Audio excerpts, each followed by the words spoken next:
Shalom, shalom, everybody. This is Prophets of Awakening. This is our Sabbath class on the 1st of August, 2020. What we're going to do to, first of all, I want to say shalom, shalom, everybody. Uh, and we're going to do our moment of silence. Excuse me. We're going to do our moment of silence, and then we're going to go into our prayer, and then current events, and then go into the class. Okay.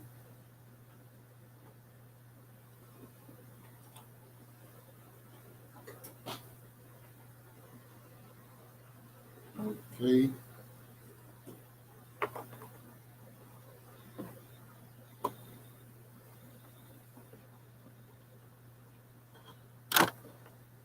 Okay.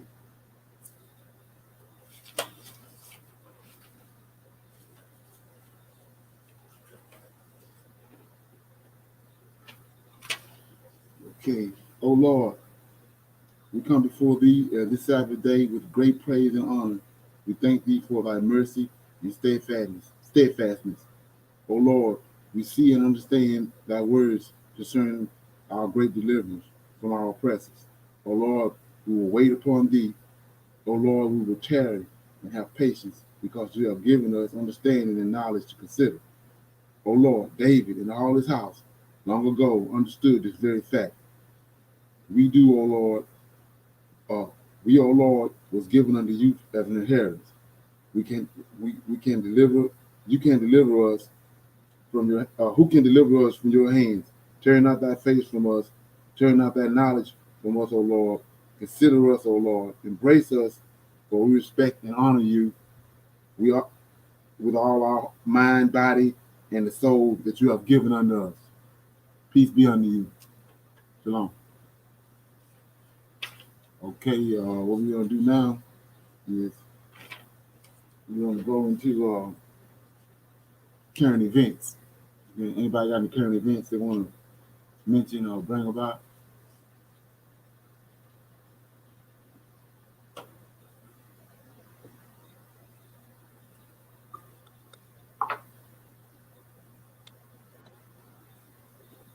Anybody got any current events? I'm trying to get situated here, so excuse me.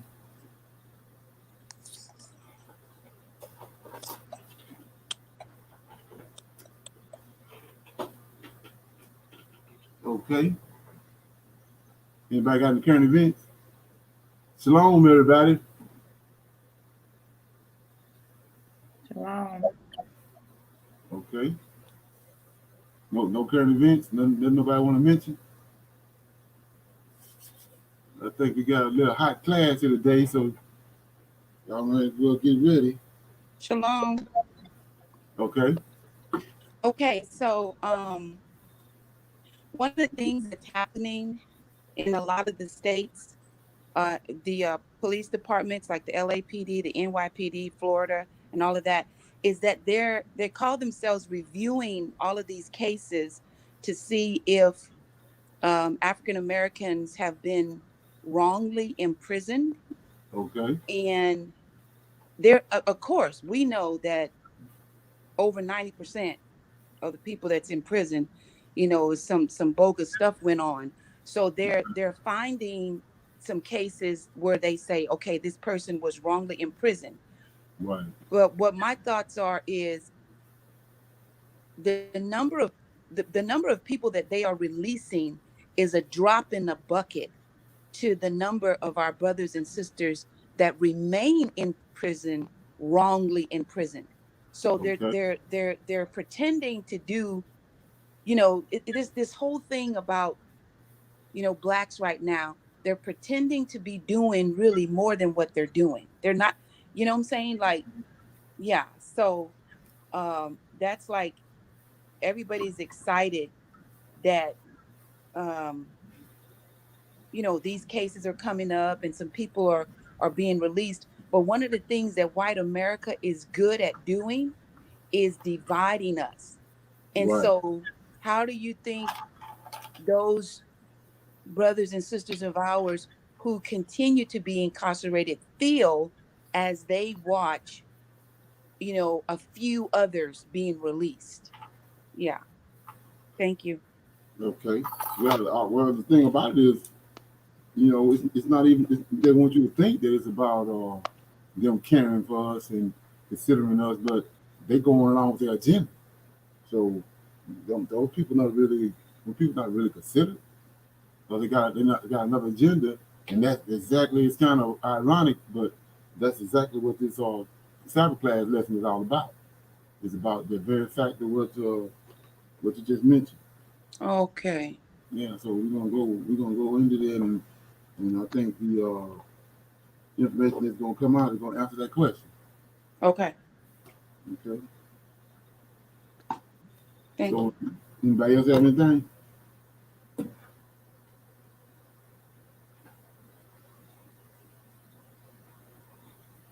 Okay, glad. I mean, Zaire.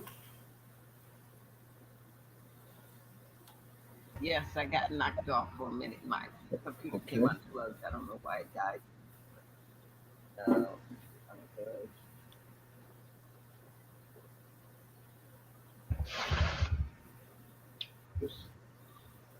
Yeah, you had a comment. Uh, What'd you say? no. Oh, okay. Good. Anybody else got a comment? Uh, Something you want to bring up about current events?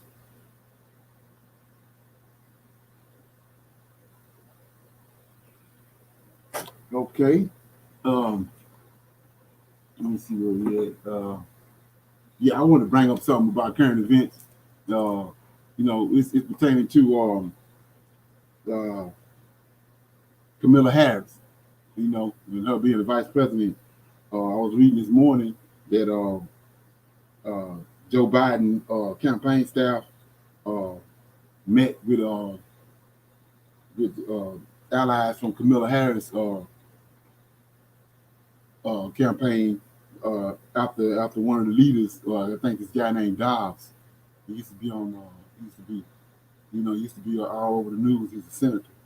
Uh, he's over the vetting team for the vice president, and he says he having doubts about Camilla Harris as far as her being loyal and be as number two, as being the number two person in charge of the country, because he's saying the way that she came at Joe Biden during the presidential campaign and some of the shiesty stuff that she did to try to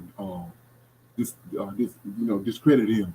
So he's saying he's kind of like having second thoughts pertaining to her. And then like I was saying before, uh, and I asked everybody else if they have any comments about it, but uh, they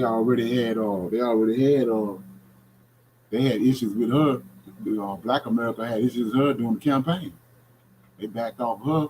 So I mean, for him to be trying to get votes and trying to cement his uh, his position with the Black America, that was not the person to get. And so like I said before, or when you understand how these people operate, I mean, they had no intentions on McCain to win. He just was a person they chose to go through the process, and then from the very beginning, McCain he didn't stand a snowball hell a chance to win. They just used him as to put up that facade for the American people to make it for the process to go through the process, but the whole time they already knew they was going to be in office. They was going to keep Obama in there. He was their boy. They had chosen. And so we see the same thing occurring now because of this. I mean, how you trying to win and you get Camilla Harris? And you trying to, you already saw what happened with Hillary Clinton with the black vote in 2016. How the people didn't even they didn't really come out because they was, they was in disarray concerning, the candidate. And now all of a sudden, these 4 years of this crazy coup uh, with uh, with Trump, and so the black folks are coming out, in droves. But you get Camilla Harris. and they already showed you what they feel about her.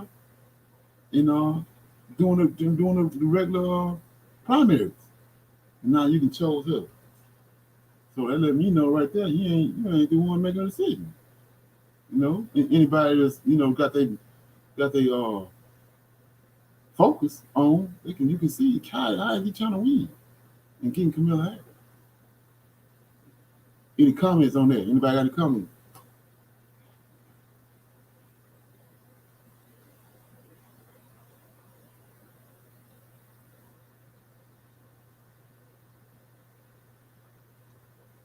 Yeah, I think it's kind of comical, you know, Okay. like you just said, just to see the fact that, how everybody responded to her before, and you keep talking about, you know, uh, if you ain't black if you vote for me, but then you're gonna choose her. Right. Exactly. Right. And then he already good with what they want you to think that he good for gaps, but he ain't good for no gaps. Exactly. That's all part of the process. Said yeah. Right. Mhm. And I agree with you that it probably shouldn't be Kamala Harris, but he's definitely not going to be successful with a European VP. So what are there other candidates that Yeah, you see right. that might be viable? Huh? Rice. The lady Rice. Oh, That, Condoleezza. that's what everybody was saying was Rice because I mean, she's and then from what I was reading about it and about her was that Rice, Obama, and Biden had a cohesion going them eight Mm-hmm. years. So why break the cohesion? Mm-hmm. And then she a neutral party. She ain't got no the, the majority of the black voters on they don't they have a favorable look of rights. Okay. And then Has she been in the news or anything lately? Because I haven't heard from her. So that would be like, what I'm saying, uh pulling someone out of the closet that the people haven't had any interaction with as of late.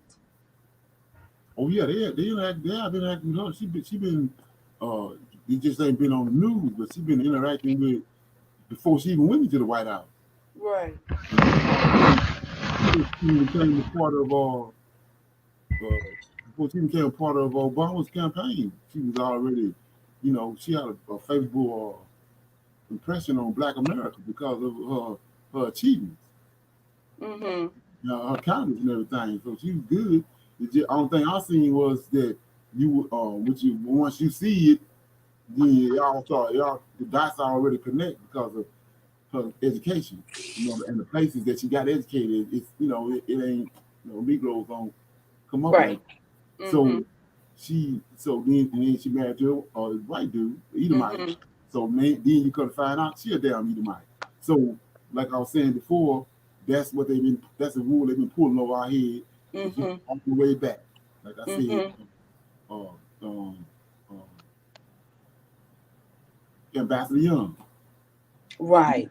he was swirling around in the midst of that controversy with Martin Luther King. Come on, Y- yeah, Edomite. He crossed yes. he crossbred Edomite.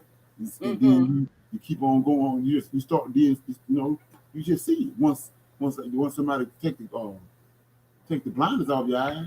Right. Even Fred Sanford. Like I was saying, what we're not doing is we're not looking at what the Most High did when the Most High created DNA. You know what I'm saying? You can have a white man dealing with an interracial relationship with a black woman, and he coming in at late at night at 12 o'clock every night to see her. Nobody never see him. Then she Yeah. get pregnant. Uh-huh. Then she get pregnant. Well, DNA gonna call it out. When she go to the hospital, when the Mm-hmm. baby born, we gonna know it's a white man. He was coming in the Exactly. window or he's coming in the back door. He's coming there some kind of way. Oh, look at his Right. baby. Look at his baby. Uh-huh. So what's what we not doing? So I'm saying that for a reason. Fred Sanford. Come on, look at the Khazarians. The majority of them over there, Ashkenazis, that's all over Europe. Look at that. Look at that how they built. Mm-hmm. Look at Fred Sanford built. Look at Prince built. And then Mm-hmm. the Mm-hmm. the number one killer, look at Robert Johnson. That's he the prime example. If you look up uh uh mulatto Khazarian in the Bible, or I mean Yeah. in the dictionary, they're gonna have Robert Johnson in it. Is you talking about the guy that owned BT? They used to own BT. Yeah. He Yeah. disappeared. He disappeared about 15 years ago, and because he was told to sell BT, he disappeared. Exactly. Him and Oprah Winfrey over in Africa. Mm-hmm. They was over there laying down the groundwork that we looking at right now, what they bring about. But like I said, Mm-hmm. look at his countenance, even look at the way he delivered his words, and then most of all, look at his body, man. Look at his body. Because Mm-hmm. you getting thrown off because of his complexion. But look at his body, how he built. Negroes ain't built like that. Hell, the most I tell us that if he was in Israel, he couldn't even go in the temple. Because the most I Mm-hmm. you can have no defects on you. You can't even come up and around me with no defects. Right. Because I ain't made you with no defect. So you can't come up Exactly. here. Not Then only you don't bring no lambs. Don't bring no exactly. lambs or no goats or no calves, none of them with no defects on them. Because I ain't make them like that. Exactly. That's exactly where I was about to go. Like you can't even sacrifice a defective animal to Right, him. right. Now then let me go back to Kamala Harris just for a minute. Okay, so we know that she was very rude to Biden when they were debating, but did Black America have a problem with her? And if so, what was it? Yeah, they had a problem with her from Jump Street before she became president because of a lot of shy stuff she did way back in the day. Like, she even how she got caught up in politics. I think it's in California or San Diego somewhere where she was young and then she sleeping with the dude, the governor, and running all around Okay. behind his wife back. Mm-hmm. Yeah. Mm-hmm. And so if they, like I'm saying, with Rice and all them, we just know these people because when they bring them on the scene. But it's a contingent of people that's undercast people that been knowing them around this circle. Yes. Uh-huh. We just get to Mm-hmm. know them from there. So these people already know what's up with them. Right. But just like So we Obama, have it's like Obama. It's like somebody beamed him up out of a spaceship all of a sudden at the Democratic convention when he made his speech. right. Nobody Exactly. knew who the hell he was for that. Exactly. Yeah, Yeah. Yeah. So we got to pay attention to we know that they're going to put a black person in that spot and we know that they're probably leaning toward a black female, but we got to pay attention to the female, not just that she's black because we kind of got bamboozled, which I love Barack Obama, but we kind of got sidetracked simply because he kind of looked like us. right. And like I said, that's where we go wrong with it and that's how we've been conditioned to think like that. But that's not how the Most High created us. We got, like I said, we have a when you look at you mean the spinal cord. You know Mm-hmm. what I'm saying? Come on, who created that? And then the spinal cord, it's connected to the brain. Yeah. And so we was wonderfully and super naturally made. Yeah. You know what I'm saying? So that ain't how we think. You Okay. know what I'm saying? Mm-hmm. We don't think like that. You gotta look at what's going on, and then you deal with what's going on, and you Yeah. deal with the person. You know what I'm saying? So like Trump, you can say all you want, but look at your action. Right. Looking dead Right. at you. So you can't tell somebody that's thinking properly, pouring no Kool-Aid on their head when they sitting there looking at exactly what's going on. It don't work like that. Mm-hmm. Yeah, Mm-hmm. that's how they go. Right. Yeah. So So let me ask you this real quick. So you know how Black Americans, as we began to get ready to fight for our civil rights, how we were led into this non-violent, uh, and then we got our Black brothers and sisters sitting at the counter, and then the European is pouring shake on their head, and they not responding. So that was not the natural way for the Black man to be. Is that correct? Right. Well, that's all. This we right where the Most High wanted us at. We was for He said He was gonna cast us out of the land, Yeah. and our counters and our conscience and all that is attached to that. So when Okay. we got disconnected from the land, you pretty much do anything you want to the Israelite Yeah. until Okay. to the time Mm-hmm. appointed. To the time appointed, but he's just like he said, he's watching from a distance. He didn't hear this Yeah. from us, but he's watching from a distance. You can only do so much to the Israelite. Mm-hmm. That's why we still Okay. here. That's why we still here. If he wasn't watching from a distance, we'd have been gone. Right. Simply, Okay. simply from abortions. We should Yeah. be Yeah. we should be gone. But he's Yes. watching at a distance, and so you say, what you talking about? Well, you trying to figure out who the Redeemer is. Didn't he multiply us in Egypt where Yes. we didn't get destroyed? Yes. And he's doing the same thing now. So whoever that was in the Old Testament that did what he did in Egypt, the same ones is doing this right now with us in this captivity Okay. of America. Mm-hmm. You Mm-hmm. ain't nothing new. Right. Got to follow that lineage. Right. Okay. Okay. Thank you. Yeah. Anybody else got anything? Okay. So what I'm gonna do is we're gonna let me see. Okay, we're gonna go into to the class. Um, what the name of the class is the latter days. The latter days are here, and the Lord of hosts is turning Israel's captivity. And so, you know, like I said, you would assume that from the title that we was gonna go over practically it's business as usual, but got a twist on it. What I'm gonna do is start out with we understand. Let me read this right quick. Then we're gonna go into it. So the most high, when you start understand who the Lord of hosts is, and he ain't like Rodney or Wilbur. They'll say something and then they don't do what they say they're gonna do. But the most high, his word is his bond. So while you sitting around fumbling with something, he done said something, he started working, he started sawing the bottom out from under you because he's doing what he said he's gonna do. You sitting around fumbling with it, he bring it to pass.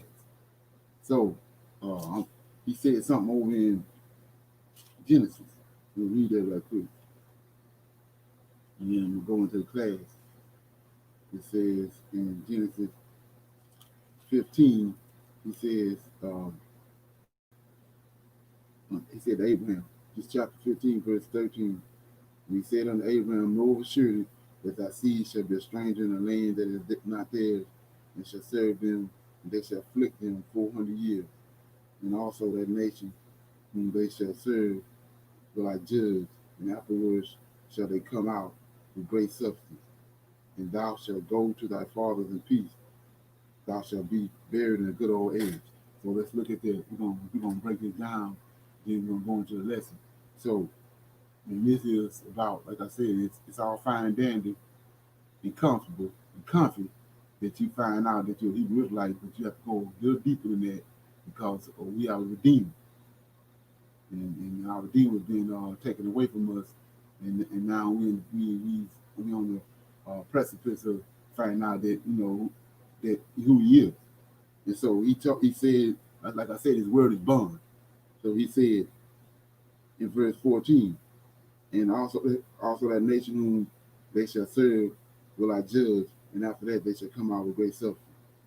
So in 15, thou shalt go to thy fathers in peace, thou shalt be buried in good old age. That happened. That came to pass. That was concerning Abraham. So it says, and thou shalt go to thy fathers in peace. Abraham went to his fathers in peace, and Abraham died in good old age. 13, he said, and he said unto Abraham, know of a surety that thy seed shall be a stranger in the land that is not theirs, and shall serve them, and they shall afflict them 400 years. That happened. That came about. So those 13 and 15 that happened. So when you think that 14, he gonna bring 14 to fruition too, he says, and also that nation whom they shall serve will I judge, and afterwards shall they come out with great substance. So just like 13 and 15 came to pass, 14 gonna come to pass. And the good thing about it is he lived up to his promise in Isaiah 44, 1 through 5, that he was gonna come in the last days and wake us up and help us to overcome these lies. And and now we looking right at what he doing. We looking right at it. It's manifested in front of our face.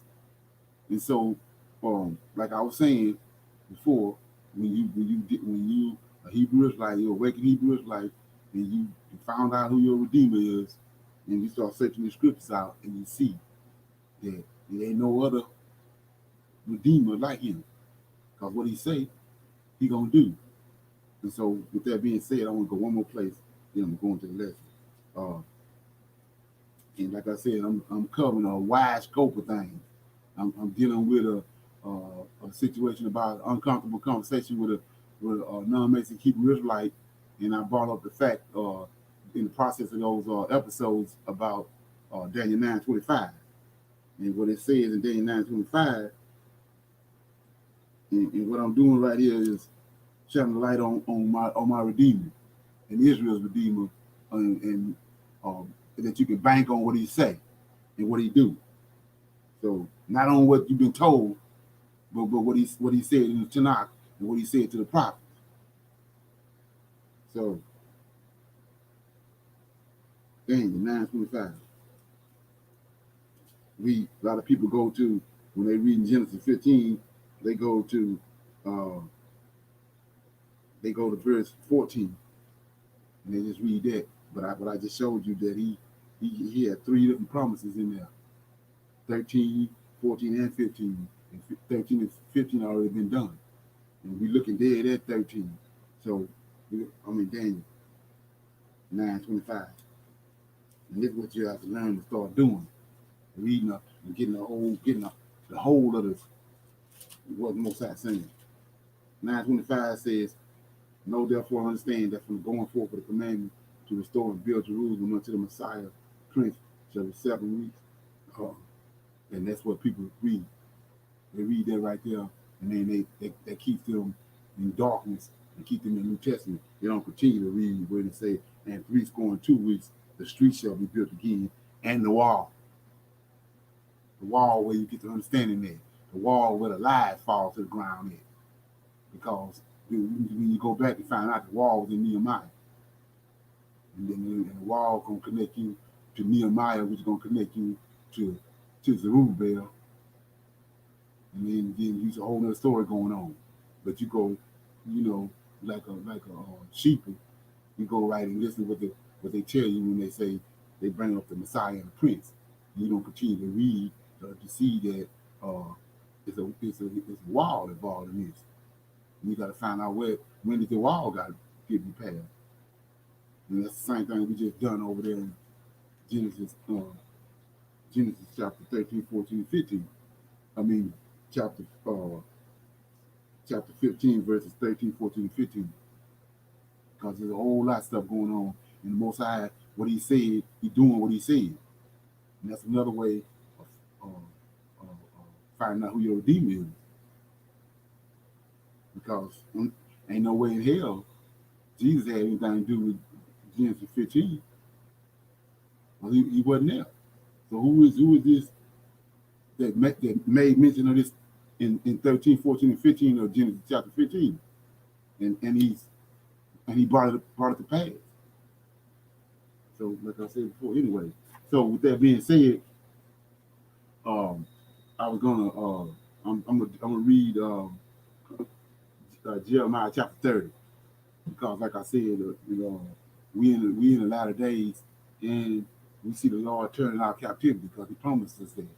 So we're gonna read that in Jeremiah, and like I said, the Redeemer he changed not. He don't change. What the Most High created, whatever he put his hand on, is gonna do what he created to do, and nothing else. You know. So I mean, Jeremiah 30. And like I said, in order for us to get the full understanding of this, I'm gonna read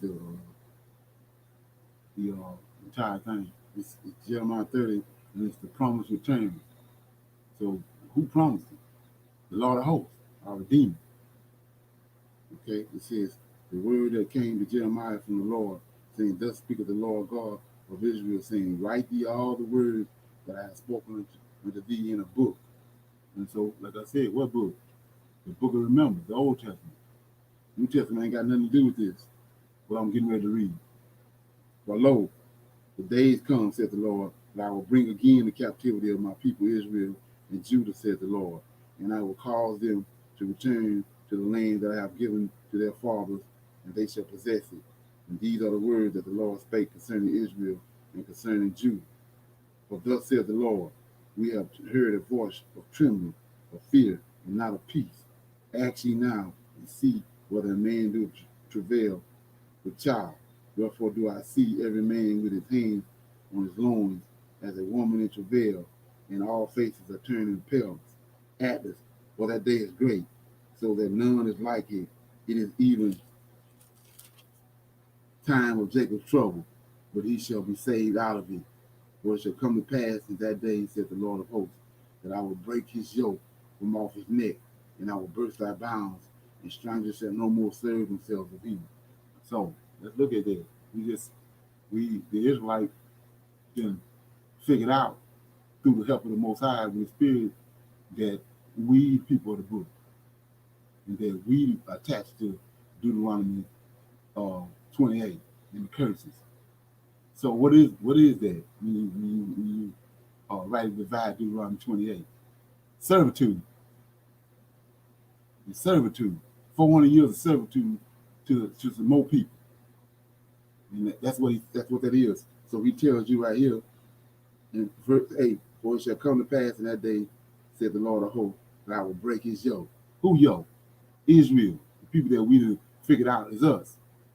And we came over here in a strange land. We've been over 400 years. He says that I will break his yoke from off thy neck, and I will burst thy bounds, and strangers shall no more serve themselves of him. So what we witnessing right now? Everybody talking about all the chaos that's going on around us. Well, he told you right here that he's going to burst the bounds. So what we witnessing is he bursting the bounds of his people. And we in the latter days. This verse says, thus said the Lord of hosts. Haven't we found out that the Lord of hosts is our Redeemer? We the Israelites. So what's going on? What's missing in that verse? He's bursting his bounds. You associating the things that's going on around you with something totally different, but all he's doing is what he said he's going to do. He's bursting the bounds off our neck. Ain't that what everybody talking about? They're talking about the reparations. They talking about Israel at the forefront of everything. He's breaking the bounds. Okay? 9. But they shall serve the Lord their God and David their king, whom I will raise up unto thee. So like I said before, I mean, I don't know about nobody else, but it seems like to me, Prophet of Awakening is dealing with that right there. And it's showing you who the Lord of hosts is, and it's showing you that the Messiah is David. And that's what he said right here. They shall serve the Lord their God. We know that he is Lord of hosts. That's on almost every video on Prophet of Awakening. It says, and David their king, whom I shall raise up to you. There it is right there. You know what I'm saying? So let's look at that. Because, like I say, they be fumbling with it. Here you go. This verse 9 right here. There go verse 9. Yeah? This one book on Amazon right here. His story. You know what I'm saying? And here go the other one. The Messiah. David. And we just read it. You can get both of these books on Amazon. So it says, but they shall serve the Lord their God and David their king. So 10. Therefore, fear thou not, O my servant Jacob, said the Lord, neither be dismayed, O Israel, for lo, I will serve thee from afar, and thy seed from the lands of their captivity, and Jacob shall return and be in rest and be quiet, and none shall make him afraid. So while you see all this stuff you see being orchestrated, is that the end result is that we don't have to be afraid no more. Afraid of what? Getting the hell beat out of us, lynching, dogs sit on us, lies, give a fake idol. We don't have to deal with that. That's what's being manifested. Everybody, it's like fumbling with it. But he's breaking the bounds so that this right here come to pass. None shall make him afraid no more. He'll be back in his land, and he ain't got to be afraid. Everything around him will be quiet. For I am with thee, said the Lord, to save thee. Though I make a full end of all the nations where I have scattered thee, yet will I not make a full end of thee, but I will correct thee in measure, and I will not have to leave thee altogether unpunished. For thus said the Lord, thy bruise is incurable, and thy wound is grievous. What wound? The wound in Isaiah 53. There is none to plead thy cause, that thou mayest be bound up. Thou hast no healing medicine. All thy lovers have forgotten thee. They seek thee not. For I have wounded thee with the wound of an enemy, and with the chastisement of a cruel one, for the multitude of thy iniquity, because thy sin was increased. Well, let's go on in while we doing it and break that down, because what's the wound? We blind as hell. We're not thinking like Hebrews. The knowledge of who we were has been taken away. The knowledge of an understanding of how to deal with our Redeemer been taken away. And we was dealing with that last night when in Leviticus. He told us point blank, he told Moses, go get a calf, a ram, a lamb, and a he-goat, and when you sacrifice them on the altar, then I'm going to show myself to you. Well, the enemy then told us that that's done away with. And then you want to know why we ain't seeing. You know what I'm saying? So let's look at that right quick. Because let's see what Abraham did. Going back to Genesis 15. Let's see what Abraham did. And see if it worked. Okay. So I'm in Genesis chapter 15, verse 7. And he said unto him, look at this. He commanded Moses to do the same thing with Aaron and the priest. He says, and he said unto him, I am the Lord that brought thee up out of Ur of the Chaldeans to give thee this land to inherit it. So let's make it plain. The person that came to him, appeared to him in the Ur of the Chaldeans was an angel. So in case you're fumbling with it. So it says, and he said, Lord God, whereby shall I know that I shall inherit it? And he said unto him, take me a heifer of 3 years old, and a she-goat of 3 years old, and a ram of 3 years old, and a turtle dove and a young pigeon. And he took it unto him, all these, divided them in the midst, and laid each piece one against another, but the birds he divided not. And when the fowls came down upon the carcasses, Abraham drove them away. And when the sun was going down, a deep sleep fell upon Abraham, and lo, a horror of great darkness fell upon him. Okay, it's 17. And it came to pass that when the sun went down and it was dark, behold, a smoking furnace and a burning lamp that passed between the pieces. In case you don't know what that is, that's the Lord of hosts. So when he sacrificed his turtle dove and his ram and these goats and these pigeons is when he showed up. Okay? So now, let's go to Leviticus right quick.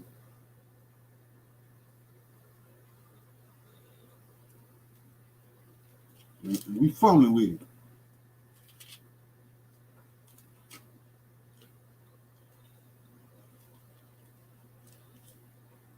Okay, it says,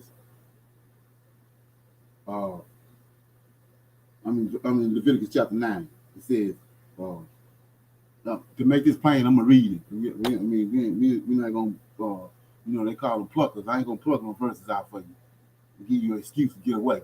It says, chapter 9, and it came to pass on the 8th day that Moses called Aaron and his sons and the elders of Israel, and he said unto Aaron, take thee a young calf for a sin offering, and a ram for a burnt offering without blemish, and offer them before the Lord. See that? And unto the children of Israel, that's us. We're trying to find our God, our Redeemer. It says, And to the children of Israel, thou shalt speak, saying, take ye a kid of a goat for a sin offering, a calf and a lamb, you know, both of the first year old without blemish for a burnt offering. Also a bullock, a ram for a peace offering to sacrifice before the Lord, and a meat offering mingled with oil. For today the Lord will appear unto you. So they got to sacrifice all this in order for him to appear to you. So you keep on reading, they did all that. We're going to get to verse 19.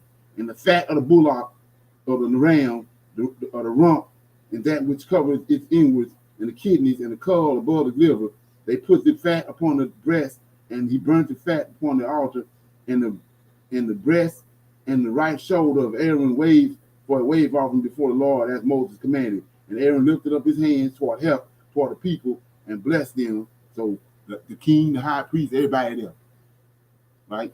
So he says, and Aaron lifted up his hand toward heaven and blessed them, and came down from the offering, the sin offering, and the burnt offering, and the peace offering. And Moses and Aaron went into the tabernacle of the congregation and came out and blessed the people. And the glory of the Lord appeared excuse me, unto the people. And there came a fire out from before the Lord and consumed the altar, the burnt offering, the fat, which they all, which when all the people saw, they shouted and fell on their face. So, like I said before, I mean, I'm making things practical. It's simple, So we've been dealing with Japhet and Esau, and he told you already those are foolish nations. And we our ancestors dealing with angels. So we at the bottom looking up. When our forefathers at the top looking down. So we caught all up in this, and he said, "What I'm about to show you is like I said, it's simple." He said he told them what to do. And certain things he didn't want to create these animals. Excuse me. And so he told them about the fat. He said he concentrated on the fat, right? And so let's look at it. 23 says, and Moses and Aaron went into the tabernacle of the congregation and came out and blessed the people of the Lord. No, let me get it. It says,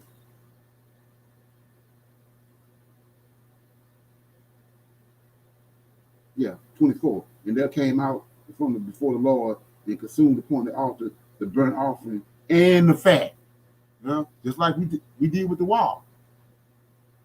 We did with the wall. We did,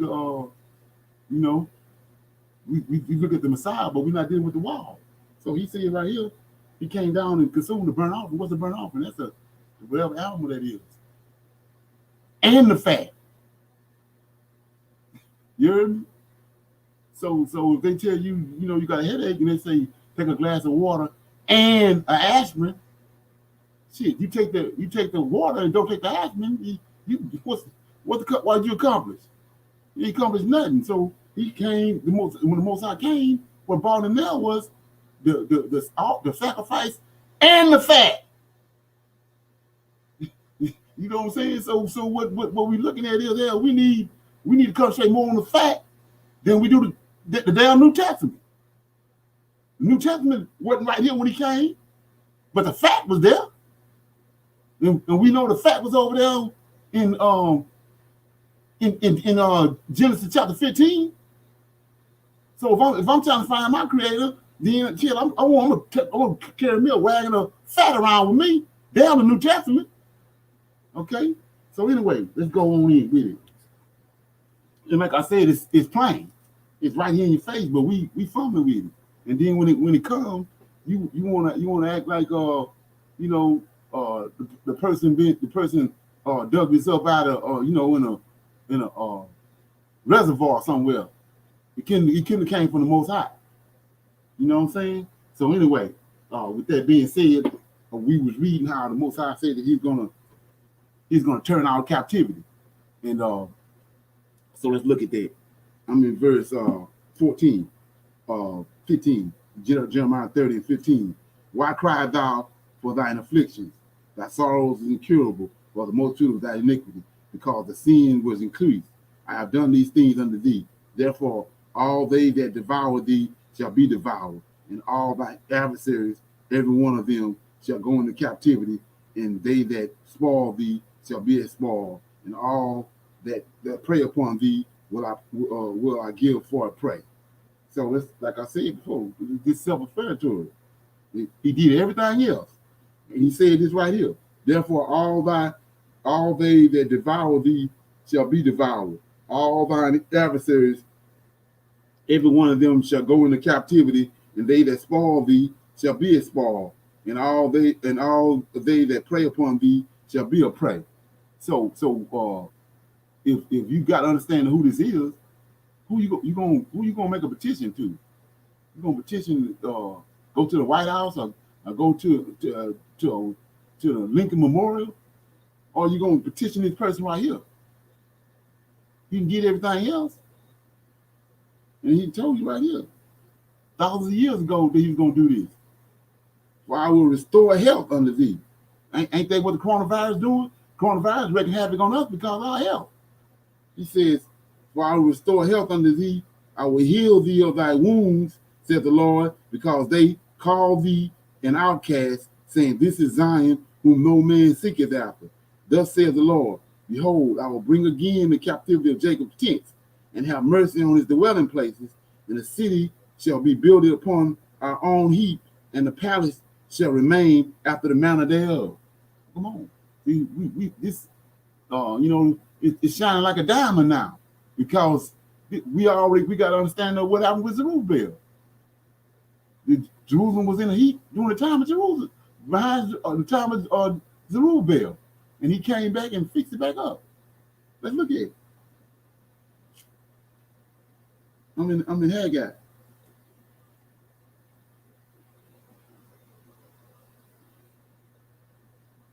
Like I said, I'm putting everything in proper perspective, because these verses been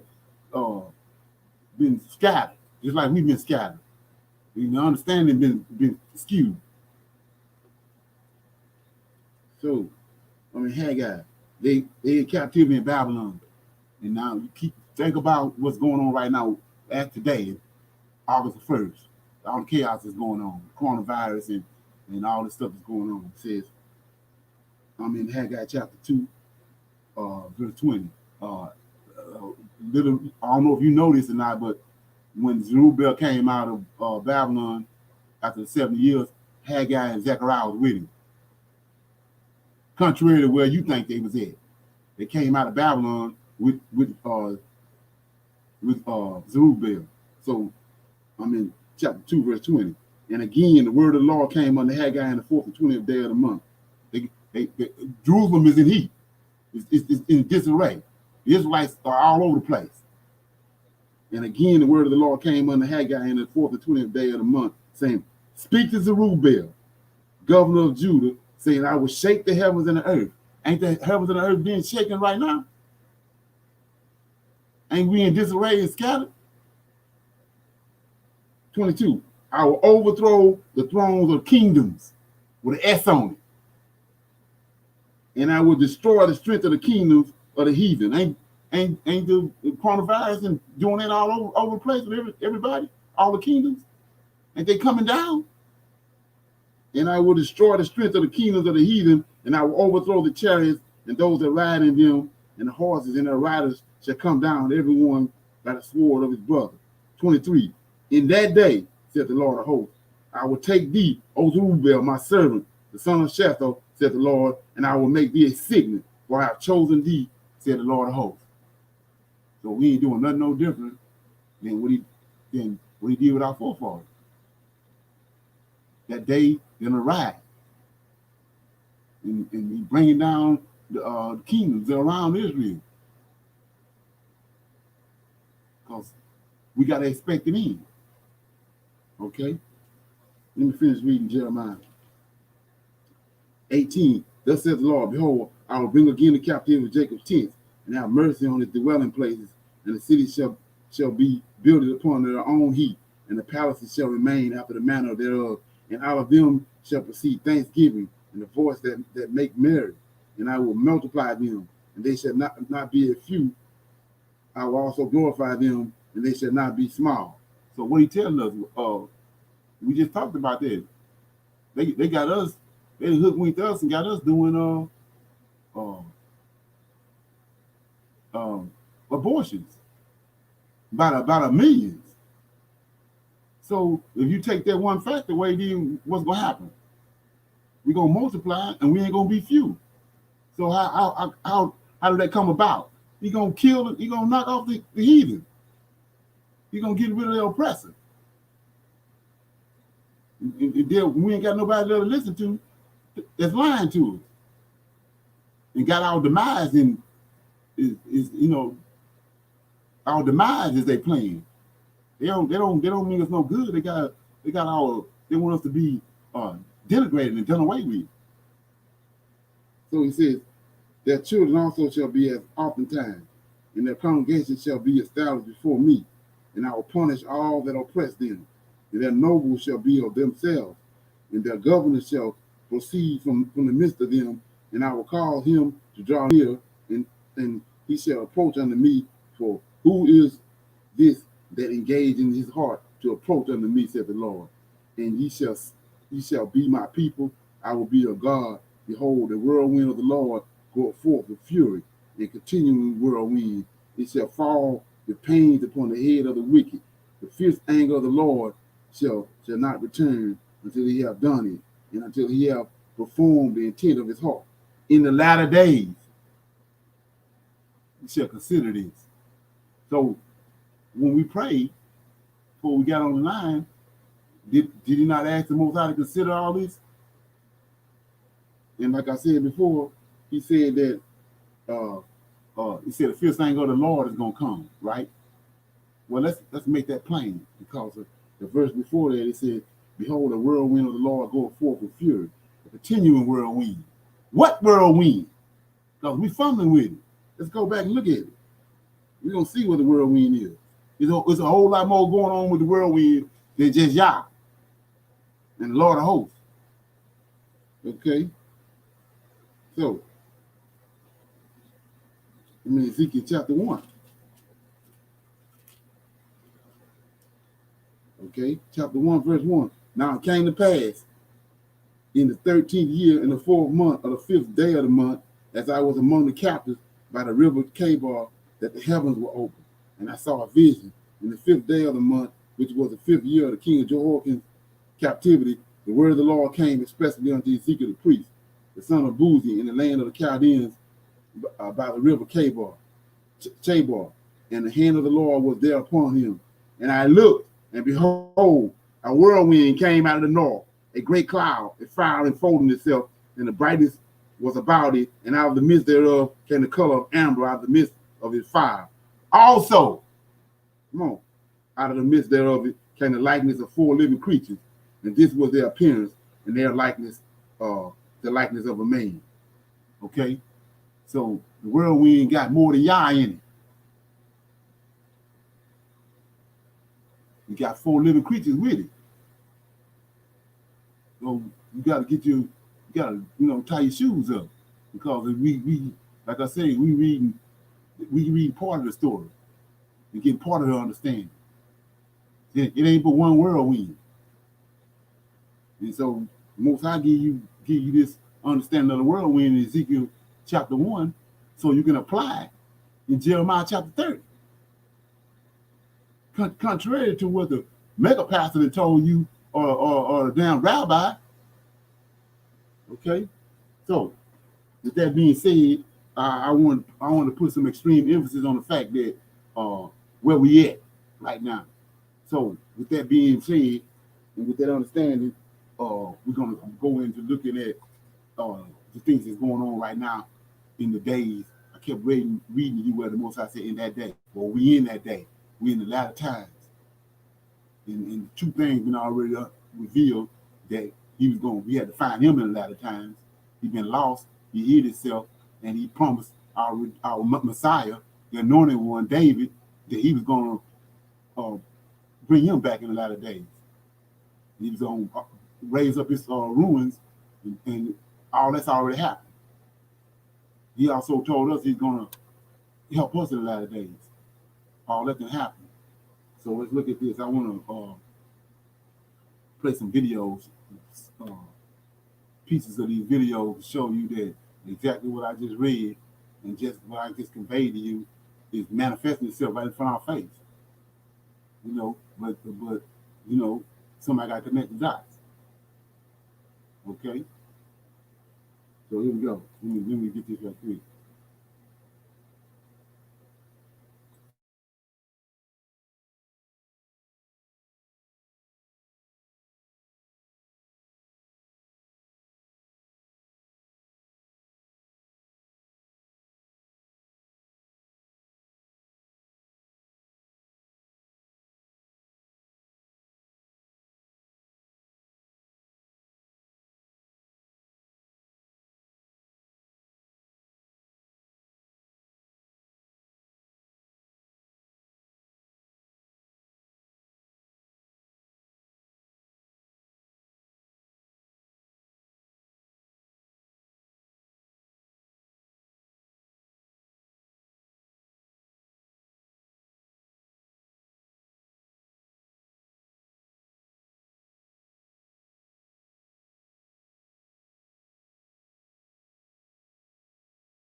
And the truth of the matter is now, any right-thinking person, black, white, or otherwise, can no longer suggest that this is an exaggeration by black people. You can't suggest that this is an aberration every now and then. This is a reality that we have lived with since the times we were brought over here in chains. And if you think about those hundreds of years that we've had to deal with this, now may be a time for reckoning. And when I say that, I don't mean necessarily with violence, but I mean the reckoning of an institution and a situation that has been, quite frankly, too many closed on. Yeah. So like I said, I wanted to inject something. He said that I said that if you go to the bank and you talk to the banker and you want to get a $10,000 loan, and you ask him, he tell you to fill out the application and come back in 7 days, come back in a week, I'll be working on it, right? So you have a surety that after you leave out there, you fill the application out, he's working on your loan. So the Most High told us that he's gonna come out with great substance. We see he's hanging already on the neck of our oppressors. That's in Genesis 15 and 14. So what we witnessing is he working on it. So all you gotta do is go sit down somewhere. He's working on it. Okay. So here we go. These videos that I'm gonna be playing, these snippets, is gonna show you that. You gotta focus. We all over the place. In this country. And so I hope that this does become the sea change that so many people are looking for. And I will say that what Joe Biden said last night, I think that was most appropriate is, what would be wrong with a country that would have people working at their best? Would we be a better country if everyone was at their best? And I don't think that you have to attach any other group to African American reparations. It's an issue that has been going on for a long time. In fact, last week, Bob Johnson called for government to look at $14 trillion of reparations for African Americans, because the truth of the matter is, and I gave the former vice president a hypothetical, if you gave all black people jobs today and there was zero unemployment, we would still be so far behind in trying to close the wealth gap. Without something like a bridge gap or reparations, African Americans will always be behind economically. So I think that before November comes, it would suit him well to make a decision as to whether or not he is going to, in fact, be supportive of reparations and push for those or not. I think one of the most interesting things that Joe Biden said last night is I asked him about the onus of blacks and in terms of how the onus has been placed on us for years and years and years to eradicate racism when the oppressed cannot get rid of that condition. And I said, what do you tell white people to understand that this has to be more than a fad? It can't just be a hashtag that you use for a couple of months and then you go back to the Hamptons and barbecue, or you go back to wherever you are devoid of black problems. And he suggested that, it's time for all of us to tell the truth. Okay, so I'm gonna play one more, and then we're gonna talk about that. Let me play one more.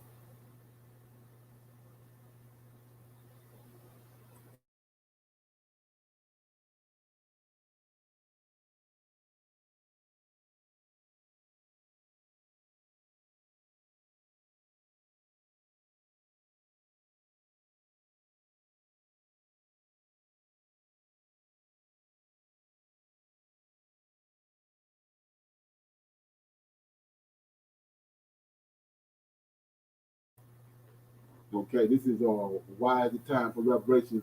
This by the guy Dr. Garrity.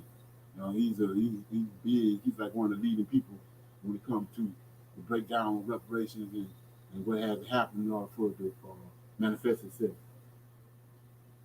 It was staggering. Blacks are about 13% of the U.S. population, but only have 2.6% of the nation's wealth. And that translates into an average household differential between blacks and whites in net worth of about $800,000 in 2016 dollars. That's the gap that needs to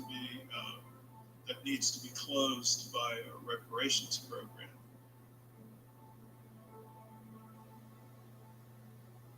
In the aftermath of the Civil War, the ancestors of today's living Black Americans were promised restitution for their years of slavery in the form of 40-acre land grants that were never given to them. So we estimated that if you took the most conservative interpretation of that allocation, it would be 10 acres per formerly enslaved person. So there were 4 million folks who were emancipated at the end of the Civil War. So that would mean 40 million acres of land should have been allocated to them on that basis. And that's the low end estimate. The present value would probably be anywhere between $4 and $6 trillion.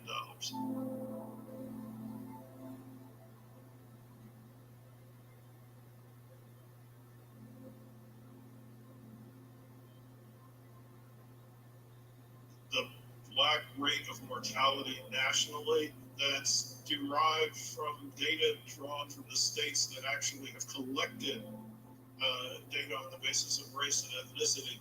The Black mortality rate is 2.2 times as high as both the Latino and the Asian rate, and is 2.4 times as high as the white rate. And if we explore potential explanations why that's the case, I think it can be linked in some significant ways to wealth differentials. So, for example, wealth position makes it more essential for blacks to hold low-wage employment in arenas where their work is deemed essential, even if they are not deemed essential.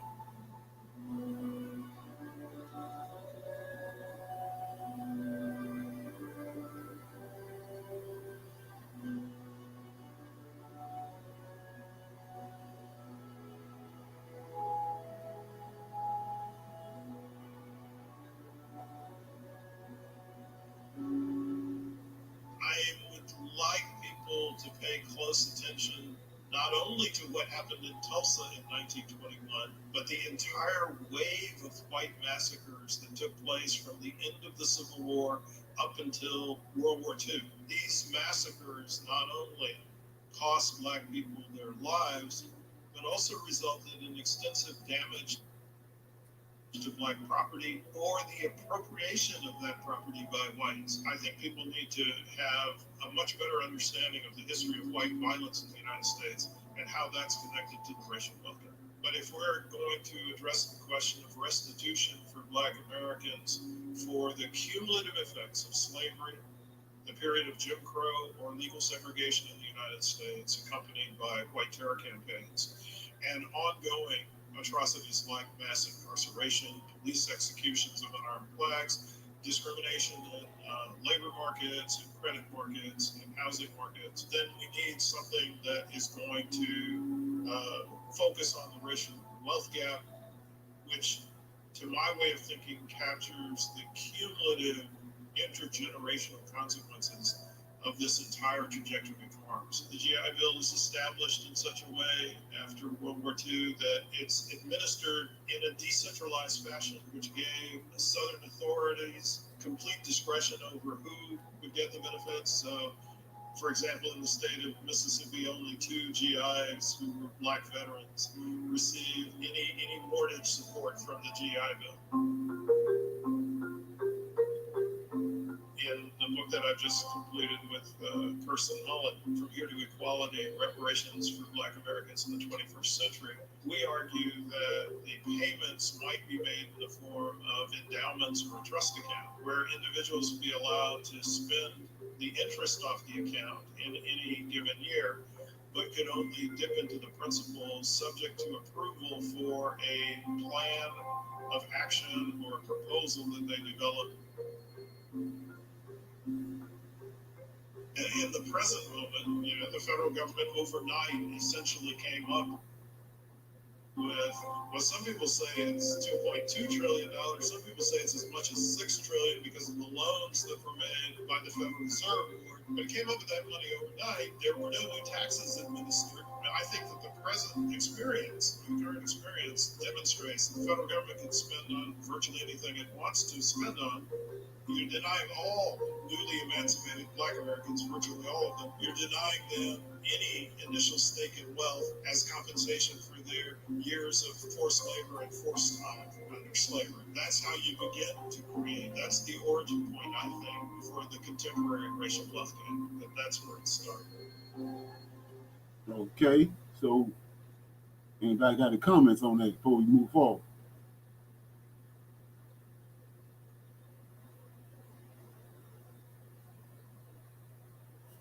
Hallelujah. Absolutely. That was a really great help for us to understand, all that we are owed. And we know that if they gave us $1 billion each, it would not soothe all that our ancestors and we have been through. But slavery, Jim Crow, white violence. Now, the thing for me that stuck out is the white violence. They have magnified black on black crime. They have magnified all the things that they say we do to degrade ourselves, but they never talk about the white violence. And during the white violence, they stole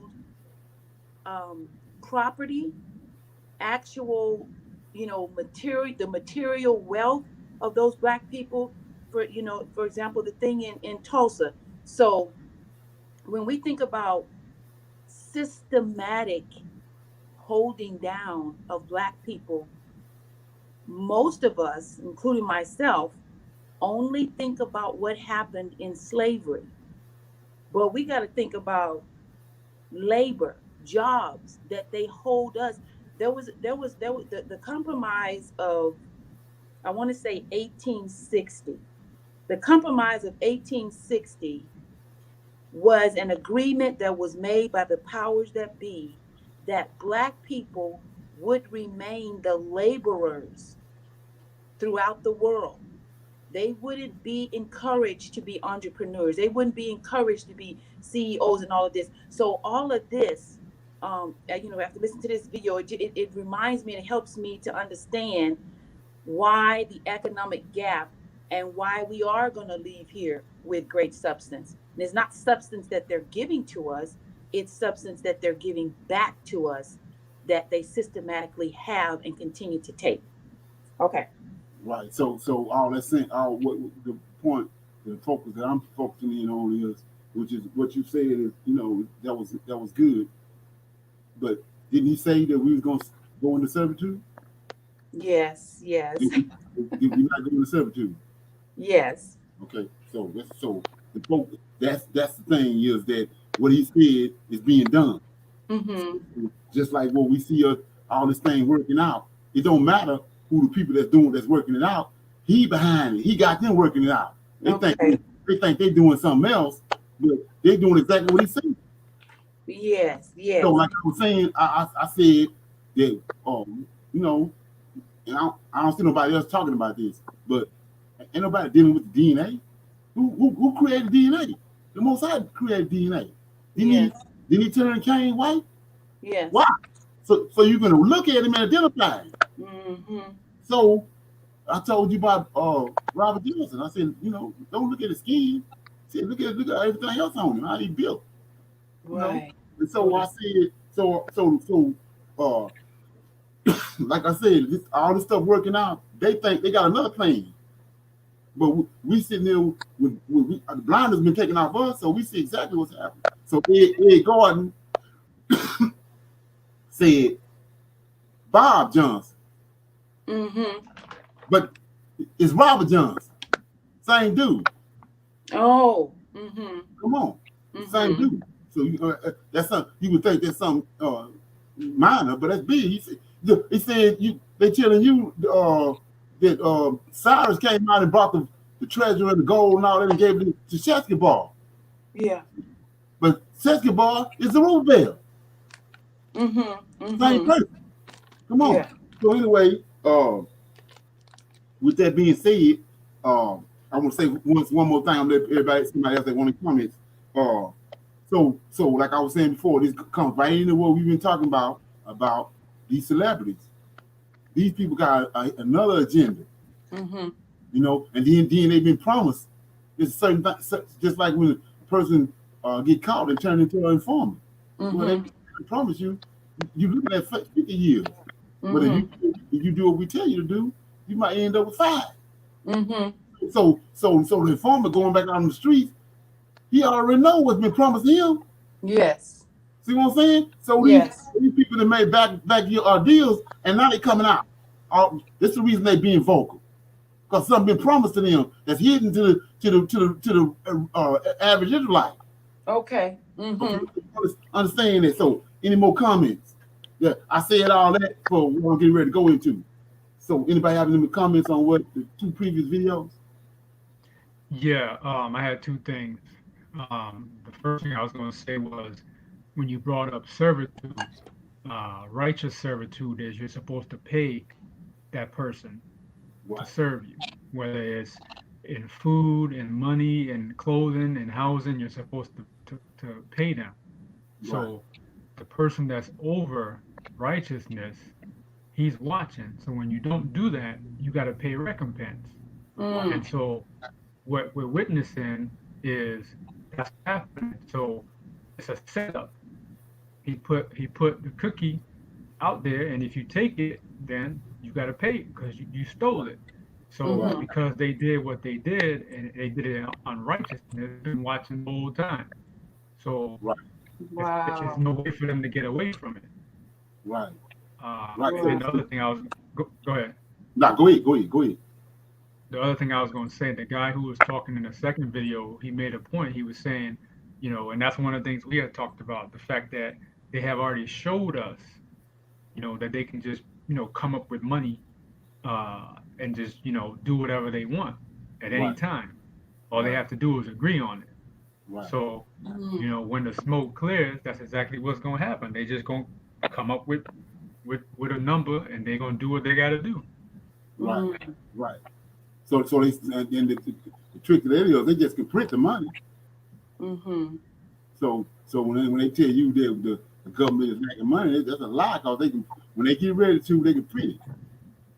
Yeah. They can print what they need. So that's a lie right there. We already know what they get. They ain't when they get in the jail. Long as the American dollar is the ruling currency in the world, they can print what they want. what they need. Yeah. Mm-hmm. Any And you more know comments? sorry. Yeah, the guy, the guy on the video, he was talking about the economic disparity, and I was encouraged to do a little talk on my Facebook page, and one of the things I said, all of those Europeans that are marching side by side with those blacks and yelling about Black Lives Matter, I want y'all to lead a protest and go to the bank and apply for a loan and see who will get the loan.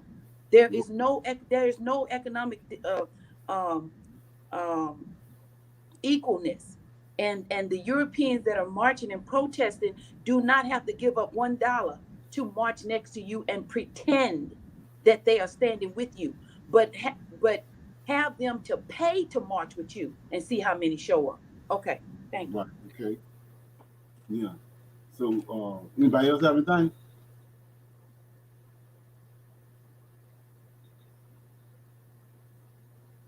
Any more comments?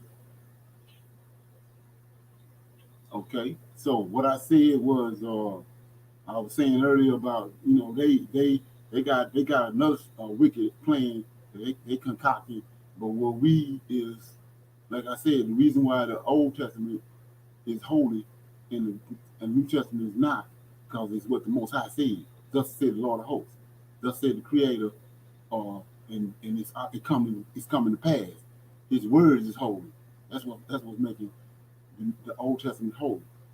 So, like I was saying before, they didn't came up with a wicked ass plan, unbeknownst to us, and outside the realm of what our the God of the whole earth is doing. But that don't negate nothing that He said that He spoken. It's not going to negate it from coming to pass. So we see that the system that's in place is that these people from time immemorial been they had a lower class of people. They gave them crumbs and got them doing stuff for them to hide they who they are, and that's what we really see right now with all these people, these celebrities popping up out of nowhere, voicing their opinion on certain things because they're using them because of their status that they created for them to guide and allure us in the direction they want us to go in. So with that being said, we're gonna deal with this next video uh, that's pertaining to the Ti, rap. And like I said, we sitting around uh, fumbling with everything, but the Most High, like I said, you go to the bank and get a loan, and the man tell you come back in a week, I'll be working on it. Well, that's what the Most High told us. He's gonna come out with great substance. Well, we see it. He's working on it. Let me find this real quick.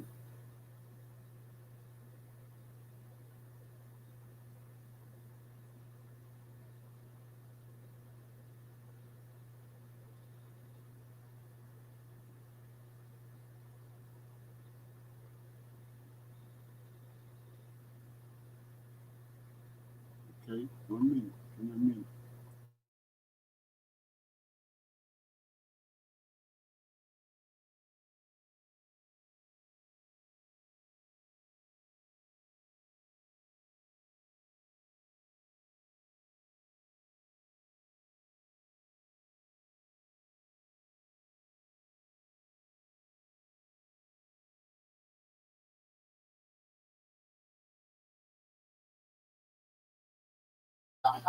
Okay. You can make this possible. This is a Roland Martin interview with T.I. pertaining to reparations. And there are so many different things that have been taking place all across the country, demanding action when it comes to racism, demanding action when it comes to companies on the issue of race and equity. Well, T.I. is calling out Lloyd's of London with an open letter demanding that the UK insurance company pay reparations to the descendants of African slaves due to the company's ties to the transatlantic slave trade. Now, he posted this letter on Instagram saying, quote, our people have been financially impaired and economically disabled due to the systemic oppression and institutional racism it leaves behind. Time to take what we know our ancestors deserved and died for. Joining me right now is T.I. T.I. T.I., how you doing, man? What's going on, bro? Good to see you, sir. Good to see you. So let's talk about this here. What caused you? What caused you to send this letter? Was it their admission of guilt, or them ensuring property during the transatlantic slave trade? What started this whole thing for you? Well, I think it was a combination of things. One, I did read the article where they did, and admirably so. I must give credit where credit is due because they've done more than most have. But I did see where they held themselves accountable for, I quote, their shameful role that they played in the transatlantic slave trade. Um, Now, after that, I thought at first, well, that's nice of them to make an apology. And then I thought, well, why would it stop there? If you've already acknowledged that there's shame in the role you played, and you see that obviously there are effects left behind, why would you not throw yourself in the middle of this and have some actionable items that could reverse some of the atrocities? Now, be it as it may, the travesties and atrocities that were imposed on our people are irreparable. Okay.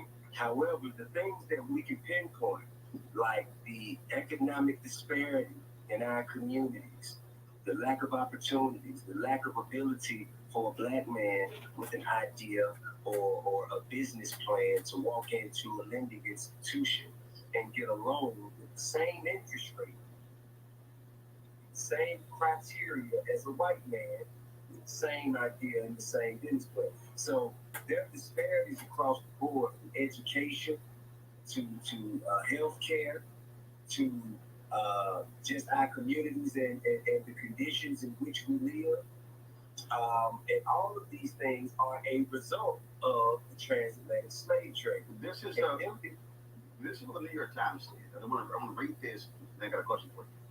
Lloyd's and Green King, which owns pubs and breweries, he said they would invest in recruiting more Black, Asian, and other minority employees and provide financial support to charities that promote diversity and inclusion. Neither made a concrete monetary pledge nor referred to their commitments as reparations, but both expressed deep regret. Quote, there are some aspects of our history that we are not proud of, said a statement from Lloyd's, an insurer that traces its roots to 1686, when it pioneered the market for marine insurance. This was an appalling and shameful period of British history, as well as our own, and we condemn the indefensible wrongdoing that occurred during this period. I want to go back to what they said. They want to invest in recruiting more Black, Asian, and other minority employees and provide financial support to charities that promote diversity and inclusion. You are saying no. Black Well, I'm sorry, bro. I'm sorry, bro. This is my thing, right? Mm-hmm. That's one of the things that got me thinking. Mm-hmm. If you're willing to do something, right? What makes you think that you could excuse yourself or rid yourself of the shame and the guilt that comes with your role in the transatlantic slave trade? What makes them think that they can tell us what it will take to make amends? What they should have done, in addition to that apology, is say, someone come to us from this community and let us know how we can correct this wrongdoing. You cannot do me wrong and tell me how you're gonna fix it. You must come and listen to, first of all, what the wrongdoing, what pain it has caused, what effects it has left behind, what damage it has done, and we must start there, and then we can begin to discuss how you can begin to fix it. You can't just come and tell me what you're going to do for me and expect for me to just nod my head in approval and say, yes, sir, that's just fine, sir. No, that ain't how, that's not how we work it. That may be how our ancestors work. But in their honor, in their defense, on their behalf, we're coming to handle this the correct way. Mm-hmm. And so at usorelse.org, you have a petition. And this is what you have on the site. First, 10% ownership of Lloyd's of London be given to us, the descendants of African slaves. The ownership will be administered by a consortium that will be created, whose board of directors will consist of African American community leaders, attorneys, financial executives, and the like. The profits, dividends will be distributed in a fair manner through guidelines set up which are mutually agreed upon by your company and the consortium. Number two, board diversification, with at least one member of the 15-seat board being occupied by an African American. Three, accurate annual tracking of reparations similar to your modern day slavery and human trafficking statement. Four, $1 million cash loan with 1% interest as financial recompense made available to every African American adult once in their lifetime for the next 200 years, a time equivalent to the 18th and 19th century, where your company financed slave ships and insured the human cargo. Now, how did you arrive at those four particular points? Okay. Well, I think the let's see the one board seat with an African American, that kind of is already, of the spirit of what they've already suggested that they would do. It's just, it enhances it and gives it more gravitas, if you will. Because we've been accepting trinkets for too long. People have been coming to us, giving us crumbs in exchange for our pain for too long. Mm-hmm. We need some real actionable items, some things that can actually allow us and assist us in making a difference in the matters that plague our communities and have plagued our communities and our people for generations. Now, as far as the 10%, okay, so Lloyd's of London is worth roughly $56.8 billion. Mm-hmm. That empire was built on the backs of our ancestors. They became a lucrative, viable financial entity the day the first ship. So like I said before, Most High working it out. You know, already put in the loan, and the banker working it out. It don't matter who it is that he's using to work it out, but he's working it out. He the judge. Made from Africa to America, full of our people that they insured as cargo. Okay? Now, from then to now, African Americans make up roughly 14% of America's population. With the least amount of ownership, least amount of inclusion, least amount of general respect for our human rights. Okay? So by 14% that we make up black people. Now, some of us migrate, some of us migrated here, and some of our parents may have already been born somewhere else, like Africa or somewhere else, where they are not necessarily descendants of slaves, but they're still black and they still live in America. And of course, the slave trade dropped folks off in Brazil, in Jamaica, in the Bahamas, and other areas all throughout the northern hemisphere. Well, what I'm trying to do is round it down from that 14% that represents African Americans in America. Right. I round it down to 10%. I think that's a fair representation of the percentage in equity in that country. Got it. Given the effects of what they were insuring and lending right to allow to happen, the effects from then to now led to us being 14% of the population. Now I want people to understand. Round it down, then I got to the 10% in equity of the country. Now I want people to understand this here. And first of all, just for folks know, you and I communicate often.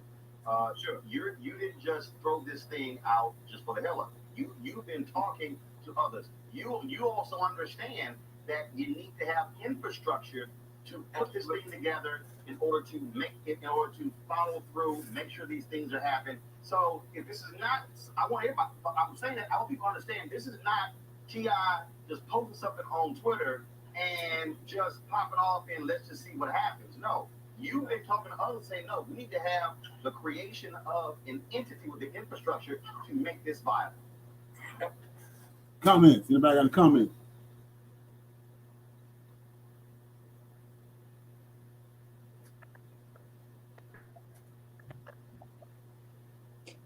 Yes. My only comment is like you said, the Lord of hosts is working it out. It don't matter if it come through with, if the donkey deliver the reparation, he working it out. And I connected that to there's nothing new under the sun. I'm connecting that to the Lord of hosts and his word stands forever. So the owner of Go ahead. Thank this pizza shop, look up his name for me, please. Why was this guy? Okay, go ahead. Yeah, that's Yeah. that's what I wanted to say. I just wanted to say there's nothing new under the sun, and that statement for me now refers to our Redeemer. He delivered his people over and over and over again. He made a way out of no way for his people over and over and over again, and that's exactly what he's doing right now. And that's encouraging because as my knees is wobbling and shaking about what I see and what I hear on the news, I can go back and remember that the word of the Lord of hosts does not go void. It accomplishes what he says is going to accomplish. And he gets the last say so on everything. All right. Thank you. Okay. Any more comments? Yeah, I was gonna say everything he said. It sounds good, but the part that baffled me was the loan part. And I know it might be a little bit more, details to that, but I think it's kind of a slap in the face and an insult to even fix your mouth to say that, you know, a loan, because no matter the amount and no matter the interest rate, it's still a loan. Right. So you're going to repay even at 1%. I did, somewhat of math. And I mean, 200 years is a long time. So that's getting passed on to somebody else after you die. So Mm-hmm. you're talking about, you know, 25, 30, 40, $50,000 in interest on top of that. And you're looking at, $1,200, I mean, $2,000, whatever it is, a month Mm-hmm. to pay back that loan, even at 1%. Right. So that's still bondage. And then Exactly. you paying your oppressor for for for doing wrong against you. Mm-hmm. Right. Right. That also goes back. It fits right into Esau because that's usury. And he Mm-hmm. said, Exactly. most likely want to deal with usury. But and we noticed that, like I said, when you understand what they getting ready to set up, is that's the United States of Africa and the United States of America are going to quail to the money they're going to make off the United States of Africa. And so we see over here what they've been trying to do forever is get us locked into a loan, a lifetime loan, Mm-hmm. Hmm. constantly paying off. They've been trying to do it because right now we see, I mean, when I was coming up, you could, they get a black person come in to a car dealership or to a bank or whatever.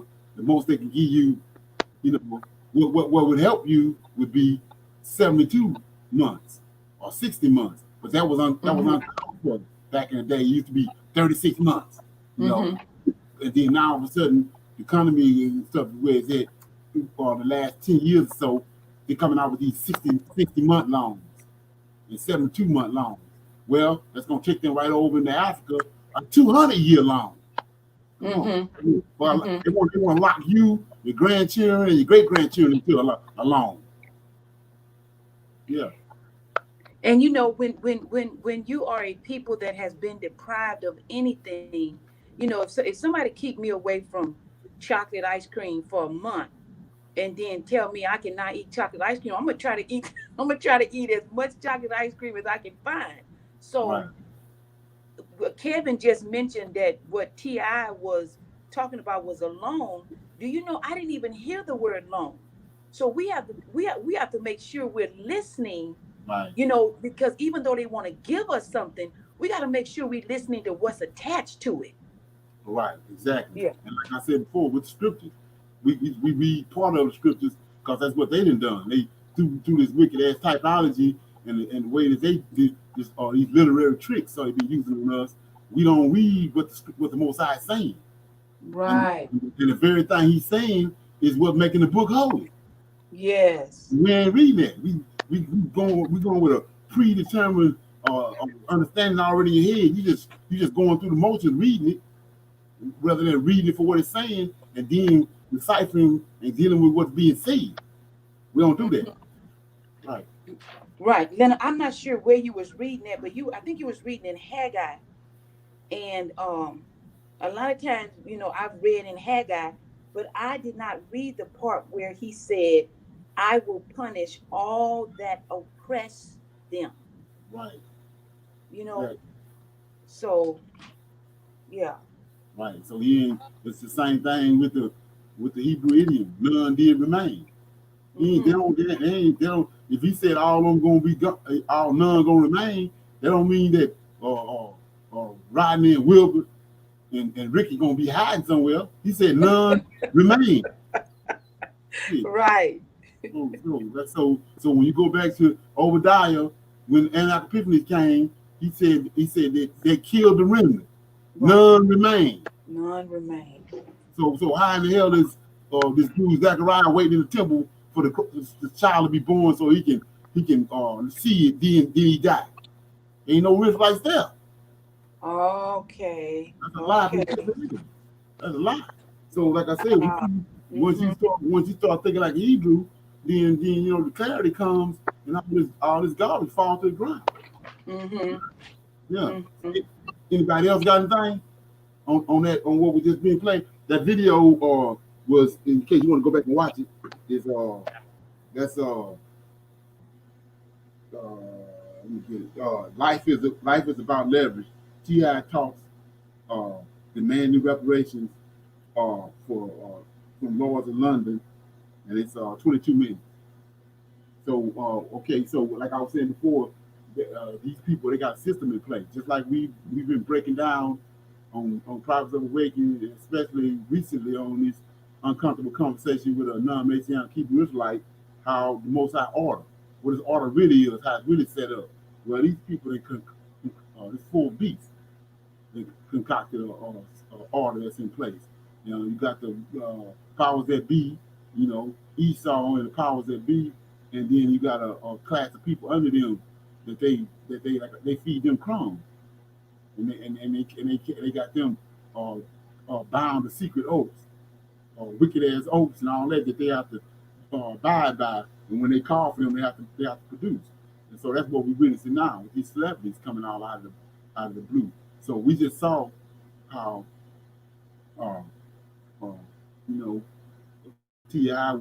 came out of and started speaking for us. And like I said, notice how his delivery was.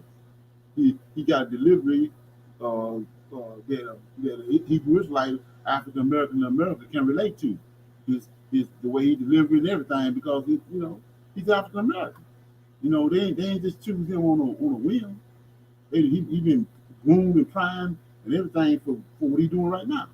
So with that being said, you say, well, it sounded good. Well, let's look at this right here.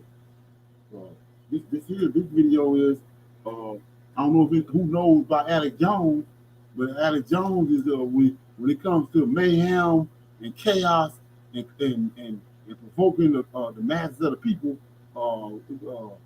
Alex Jones comes first on the list. And so what he had been through all this drama with YouTube and all these different platforms where they didn't want him on there, so they say. But all of a sudden now, last week or so, he popped back up on the scene. Well, guess what? He got it. He gets into and you got to ask yourself, why would he even sit down and talk to T.I.? What him and T.I. got in common? They goons for the powers that be. That's what they got in common. So let's look at it. My sex Alphonsus. Oh, you know it. Oh, great. Okay. Why is this gentleman considered publicly the most influential person in Washington, D.C., above the president. It's Alex Jones, the T.I. Well, they listed, I think it was a 4 influential people in D.C. And again, that's because some of the top Democrats had fundraisers there. Democrats. Okay. And so I was telling you, and I was told the Republicans are having gay sex out of Bohemian Groves. I got you. So I'm just telling you what's going on. But you also said they got 8-foot aliens. But you also said you were sitting there about the Democrats. So everything that you say kind of ties back to the Democrats. No, I'm being honest about that. I mean, listen, both parties, both groups of people, all spy on each other. Not even just spy on each other. All people have potential for evil and destruction. All people. There are no perfect people. Sure, what I'm telling you is, but why is this guy a pizza shop owner, a guy who bakes pizzas for a living? Why would this guy be held as the most influential? Because he. Why would he be alongside of the Clintons, the Bushes, the Obamas? Why would he be alongside all of these people? What has he done besides make such a good pizza? T.I., I am agreeing with you. I'm asking. There's no agreement. No, I'm telling you. Sure. I'm telling you, I have WikiLeaks documents and photos and all of this of them doing Aleister Crowley rituals and of it listing top Democrats in attendance and photos of people in attendance. Then when it all came out, the New York Times tried to say, oh, look at this art exhibit, and threw the photos up themselves in giant spreads to try to hide it in plain view. All right.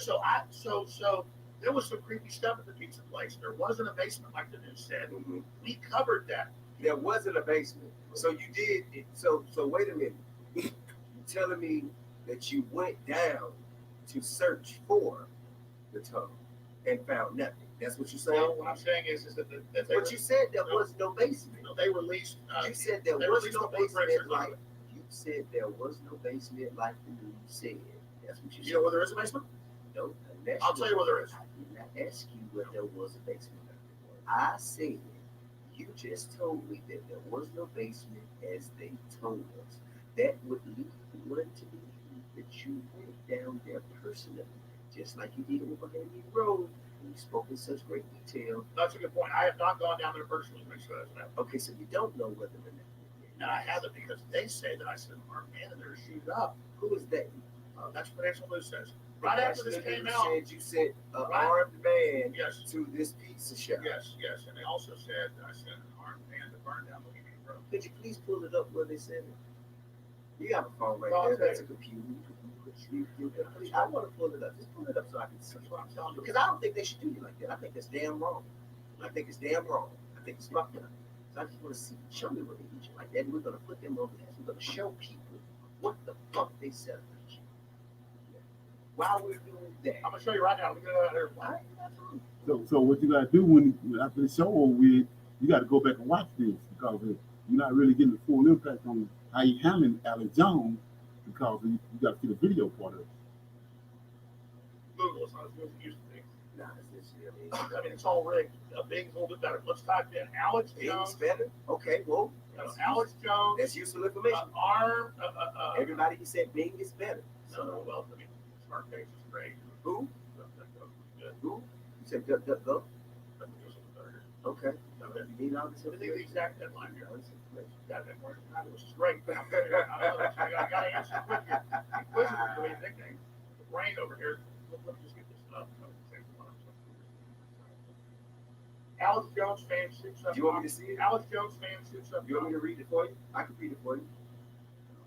I can read it for you. You got to pull it up. I'm trying to pull it up. Okay, cool. Alex Jones fan. You try to remember, but if you pull it up, you'll be reading it. You will be remembering. Okay, cool. Alex Jones fan shoots up on the team. Okay, cool. Okay, here you go. Here we go. Okay. Here you go, man. On the Guardian. Let's see it. All right, cool. Here we go. Pizzagate gunman pleads guilty as conspiracy theorist apologizes over case. Okay. Edgar Madison Welch, who fired an AR-15 rifle at Comet Ping Pong restaurant, makes plea on the same day as Alex Jones offers statement to restaurant's owner. The gunman who fired an AR-15 rifle in a Washington, D.C. Peace restaurant as he self-investigated a bogus conspiracy theory pleaded guilty on Friday, the same day a prominent conspiracy theorist apologized for spreading the story. Edgar Madison Welch, age 28, made a deal with prosecutors plead guilty to charges of assault with a dangerous weapon and interstate transport of a firearm in exchange for prosecutors dropping the third charge and carrying a 5-year minimum sentence. So let me tell you what I knew was happening. Okay. They didn't want. So listen. They were saying just as I suspected, you were telling the absolute truth about that. And you actually, hey man, I'm trying to say that's why and you were able to corroborate your truth with documentation. This is all we ask for. The guy also dressed up like a superhero. Okay. Tried to burn down the League of Drugs. What? Fighting back against Hollywood. So what's the difference between the Bahamian Grove and Scientology? Because the same thing you're saying about Bahamian Grove is what people say about Scientology. Now, let me tell you. Okay, I'm listening. The Groves from Scientology, which is this is way beyond that. These are cults. And let me explain something. What do you think happens when you start investigating? They send somebody in, shoot stuff up. They're blaming you on every channel. I was on every channel. So if anybody blames me for shooting anything up, guys, no. That's what they do. Well, remember back in the 80s and 90s, they say rap was making people do it. The point is that that's what they do, and they operate on fear. I will give you that. Yeah. The government or the powers that be that want to control the way we think, behave, and operate. Let me say it this way, though. You're right. Let me say it this way. Let me say it this way. CNN and the New York Times broke the story saying that we were saying there was a basement, they were killing kids in there. We didn't say it. They said it. Then a guy goes in my name and does it to shut down our investigation of Jeffrey Epstein and the WikiLeaks and real devil worshippers. Because Epstein wasn't just having sex with kids. They were doing rituals. Okay. And that's come out now. But let's talk about Jeffrey Epstein. Let's talk about Jeffrey Epstein because his mysterious suicide. His mysterious suicide has the nation in awe and shock. Let's do it. Let's get a coffee. Okay, let's get a coffee. Okay. Any comment? So, like I was saying before, you see Alex Jones, the platform that he had and all the knowledge and everything he had, why is he allowing T.I. to keep on cutting him off like this? He's cutting him off because it's a source in the background that Alex Jones knows that's got T.I. out there. So he ain't gonna say if he want to keep on doing what he's doing, he ain't going off. Exactly. Smoking mirrors. Yeah, smoking mirrors. You can see that when you understand Alex Jones is, he ain't gonna sit there and let T.I. keep on handling him like that, cutting him off. Exactly. Right? It's something it's just like Eisenhower said and JFK said. It's a force out there, the uncomprehensible force that nobody don't know nothing about. They say the wrong thing or do the wrong thing, they'll find you somewhere. They'll find your head in Oklahoma and your body somewhere in Mississippi. Right. Okay. And it's just to me it sounds just like a reality TV show, because like you say, if you understand who is in charge of this thing and they giving T.I. a microphone, T.I. has a script. Right.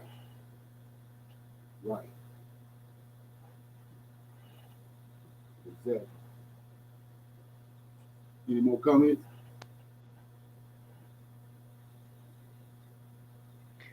Yeah, I was gonna say also it's an illusion of being in charge of something.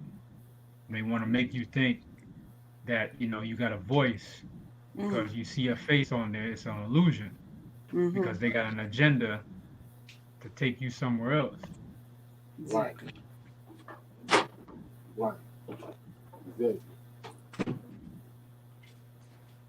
I don't know if anybody else has seen this advertisement, but Beyonce is getting ready to come out with some type of black it's either a documentary or some type of movie about Black people, or I don't know exactly what it is, but I've been seeing the advertisement and it just reminds me of what you said.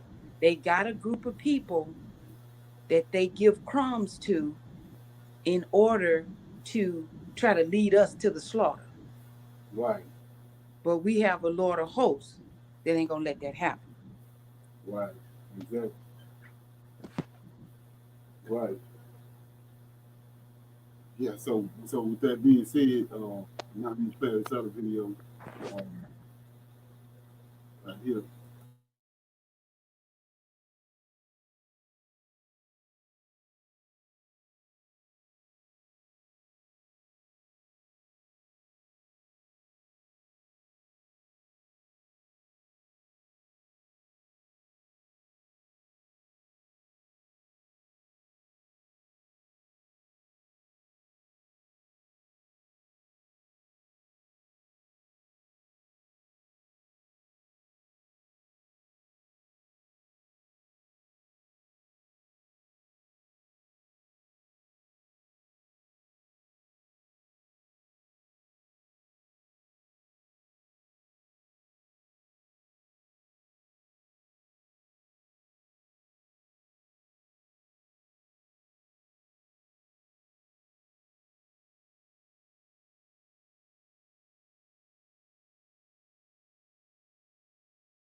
Yeah, give me 1 minute.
Okay. The globalist takeover. Here we go. This was Thursday night. Now, that said, here's the giant piece of the puzzle that just went in. So the thing about it is keep in mind that they didn't ban Alex Jones off all these different platforms. Now all of a sudden we under 100 days to the election, and now all of a sudden you got another platform. We back on there, but like I said, we just seen him interview T.I. and T.I. handling him, and so now let's check out this here and listen to the things he's saying. And they completed it. President Trump tweeted that with universal mail-in voting, not absentee voting, which is good, the media tries to confuse that, 2020 will be the most inaccurate and fraudulent election in history. It will be a great embarrassment to the USA. Delay the election until people can properly, securely, safely vote. I totally agree with the president. This is the absolute right move to make. Now they're going to say he's authoritarian, he's not leaving office. They've had his phones tapped. That's why they're suddenly talking points. He's not going to leave. He's not going to accept the results of the election because he's being advised by smart people that you cannot allow in over 25 states and over 800 leftist-controlled cities. I mean, all the cities are leftist-controlled, all of them. There's one that's quasi-Republican out of 800. I mean, we're gone. They've seized control. The UN's in there running, and that's all in the news today. I mean, we're in the New World Order. We've just got a few pockets of resistance in the government left because the American people just don't know how much trouble they're in. But if they're going to have massive election fraud and dead cats are getting their mail-in ballots and their voter registration cards, dead cats, then you have to understand that that is how they're going to engage in an absolute fraudulent election. And the Democrats have said they will, and Pelosi said one way or the other, he's going to be fumigated out of there. He will be gone. They're now saying they'll use the military on him. So if Trump doesn't let them engage in fraud and criminal activity, and he upfront fights them, then they are going to say they're going to remove him from office, and that's why they have all the race warring going on. That's the smokescreen for the overthrow of government and mass murder and a communist uprising, which they are now activating. In just the last week, we have video, exclusive video, third hour, Billy Weaver got it, inside the Zoom meetings of the Soros-funded organization, where now they're even activating the grassroots high school kids with hammers and telling them to go out and start targeting people. That's Maoist plan. The average age was about 12. So we're going to have part 3 of this information today, exclusive video inside their meetings where they are announcing basically like the Golden Dawn or the Golden Path communist movements. They are changed their name to something similar to that and are just announcing absolute hell on earth. You think, oh, this is ridiculous, this will be pushed aside easily. No, this is the big mega attack. Everything else was probing so that you don't respond when they finally hit. So that you call them the fire bombings, the shootings, the stabbings peaceful, because they're defining that as peaceful. To say that to stand up against it is illegal. They are emasculating and decapitating the security services ahead of the communist overthrow. This is it. America's fighting for its life. The enemy is now, with giant databases, mailing every home in the country voter registration cards in the name of dead cats, dead relatives, dead people that don't even live there anymore. It's happening all over the nation, and it's illegal. Now, the media plays on the public's ignorance and goes, why, Trump's got his absentee ballot. That's when you're registered. That's when you voted. You've got your absentee. They know who you are. That is not sending people mail-in ballots in the mail or just dumping off huge stacks of them with random names on it all over your streets. They're taking the names of the dead people. They're taking the names of the people who haven't voted for many years that are in nursing homes. They're taking the names of illegal aliens, dead cats, names period, and putting them on the voter rolls. How do you think the Democrats just won Kentucky? It turned out hundreds of thousands of people who never even voted in the state learned when the database was made public by researchers on this show that they had voted. People who never lived in Kentucky, people who had lived in Kentucky but hadn't lived there in a decade. They didn't just get registered. They voted for the Democrat, even though they were Republicans. Billy Weaver broke that information here on air. She'll be with us in the third hour.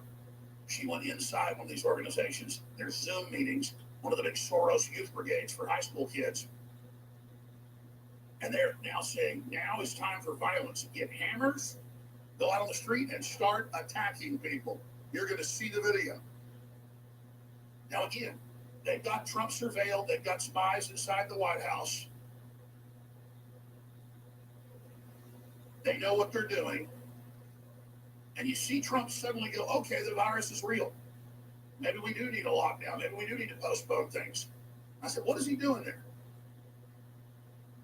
And that's, so he goes, okay, then we'll just postpone the election because we're not going to let you just mail all these out everywhere. We need time for the courts to rule, as they've been doing, that you can't do this. And that's why now they've activated their armies of Antifa and BLM that have already probed, that have already tested, they've already branded it, that it's nonviolent to firebomb, to shoot and stab people and kill people. And all of that is just a probing test. And I told you yesterday, you guys give me the law enforcement printout I got. I forgot to get that off my desk. That they are now preparing squads, death squads in Austin to kill the police and then to go to conservative leaders' homes and kill them and their families. The city of Austin's official budget calls for blowing up the police station as a sign of ending hate. Okay, so like I said, Alex Jones is a pro at this right here. So they bring him back on the scene because they want chaos and anarchy. And we know that George Soros behind that, he got this group called Antifa, and making you think that he's against them, but they both accomplishing the same thing.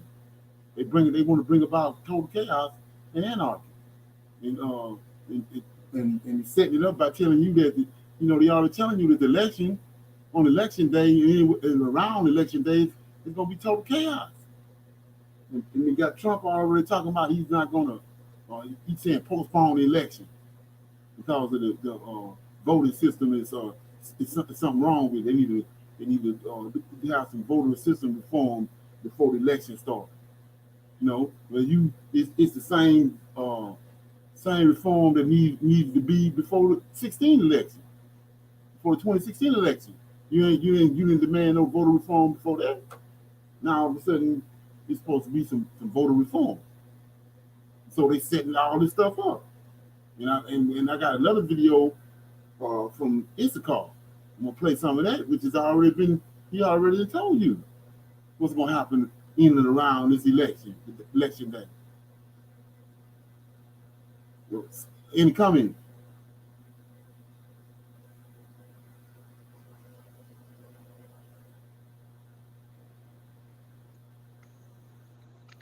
Yes. Alex Jones, when you understand that they speak in codes, Right. Alex Jones is doing the same thing that Trump did when Trump said, when his slogan for his presidential campaign was "Make America Great Again," the white people knew exactly what he was saying. So what Alex Jones seems to me to be doing, he's telling the white people what to do. Get your hammers and go to school and so-called target target those who don't want to target hate.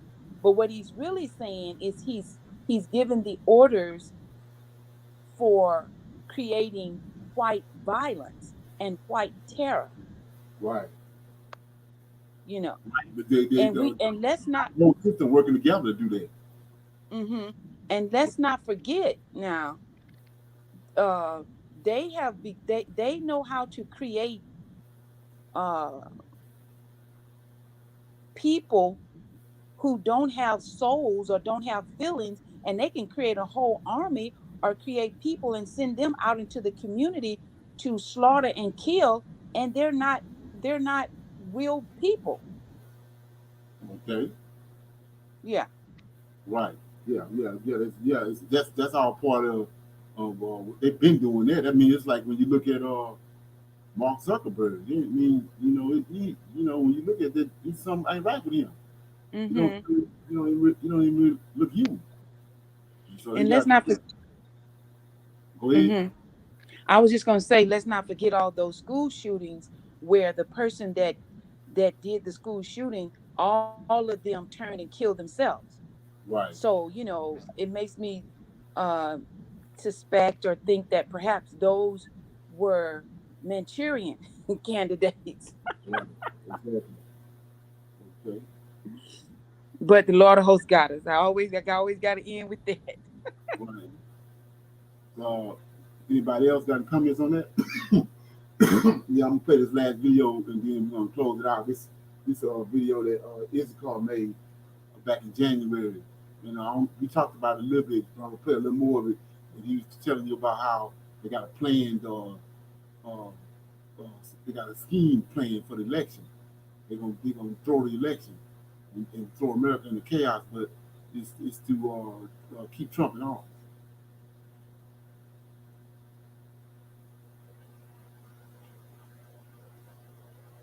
Okay. This video is probably one of the more stronger warnings, things to come that I could do on this platform.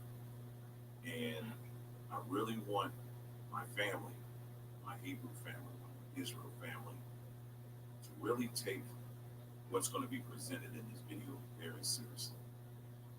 You know that a lot of times you may hear me talk about how often, because I look at the stats and, you don't necessarily need to see the stats to know that on average, you know, many of the videos I know for myself, but I know it's pretty common on YouTube, period, that the typical average viewer, more often than not, they will skim through a video or skip through it, or maybe only watch the first few minutes and that's it. And, you kind of, jump to, hey, I've heard what I need to hear, and keep on. Kind of like a smorgasbord. That's what I see how YouTube is.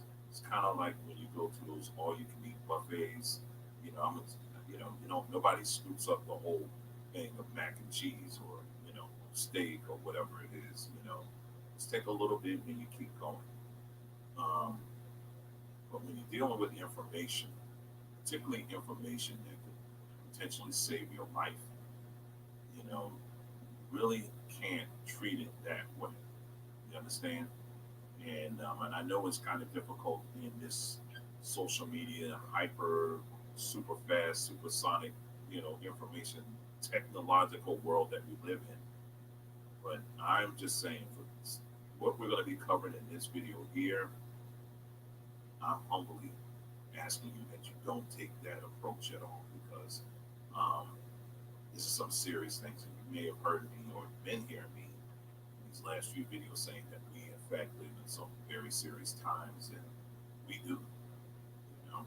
And I know even now, maybe some of you are wanting to skip to get, okay, what is he saying? So you can't do that because you got to hear literally everything I'm saying because it's going to be critical for you to take what I'm saying to heart, not just to heart, but to apply it in your own life. Okay? So let's just go ahead and get started. And I do humbly ask as well is before you comment, please watch the entire video. I was kind of debating in my mind if I even wanted to enable the comments on this video, and I still am. I'm still wondering if I should do that because what's more important is that you hear the information and that you actually do something about it. So we'll see how it goes. I'm kind of leaning in that direction right now.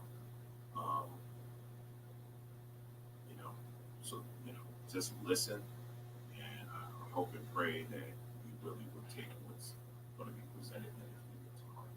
Okay. Okay. So,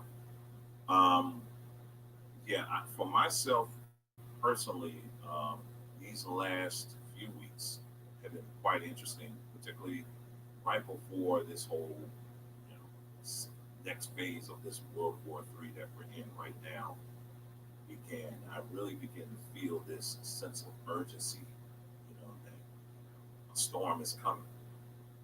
I mean, it's something that we've talked about, or many other people as well, similar channels have talked about this as well. But we're now here. The days that we've talked about, and it's coming, and all this stuff. Yeah, this right before the coronavirus hit.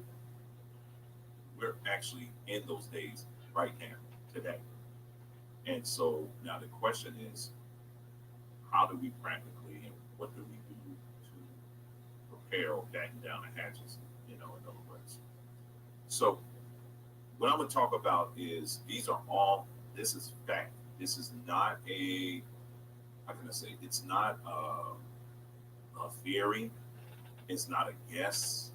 It's not a maybe, but these are hard facts. Okay, I mean, you can't get any more straighter than that. So we're going to be talking about factual information that you can check for yourself. All right. Okay, so what we're going to be talking about is we're going to go back a little bit. We're going to go to the days before 9/11. Days before 9/11, and I'm sure that for those of you who may have taken the time and maybe you've investigated yourself personally, and I would advise you to do that. There are plenty, at least for now, documentaries on here on YouTube where people are meticulously are going through all the information and from the whole 9/11 thing situation, and they're able to prove and showing you that that was no kind of the story or the narrative that was fed to us was 100% false. And there's more than there are books, there's documentaries out here that show that. And I mean, it's just more than obvious. So if you're not a person that has done that, I would encourage you to do so. Because, like I said again, it's, because what you want to do is learn how to not take other people's word for it. And that's what we encourage on this platform as well. Don't take our word for it. What we do is we just share what we know. And our hope and prayer is that you take that, take it before the Most High, and whatever happens at that point happens.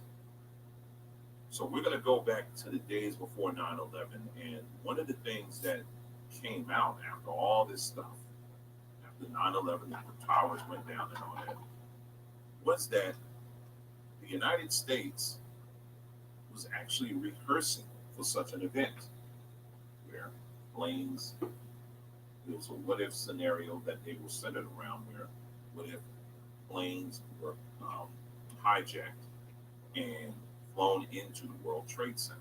I mean, they were very specific on what they were training for. In fact, during the same day where the whole 9/11 situation took place, our military was engaged in drills, but they were stationed a little bit. They were, quite a bit distance, quite a way distance from New York City, and that's why it took so long for planes to get there, fighter jets to get there, because of where they had a position.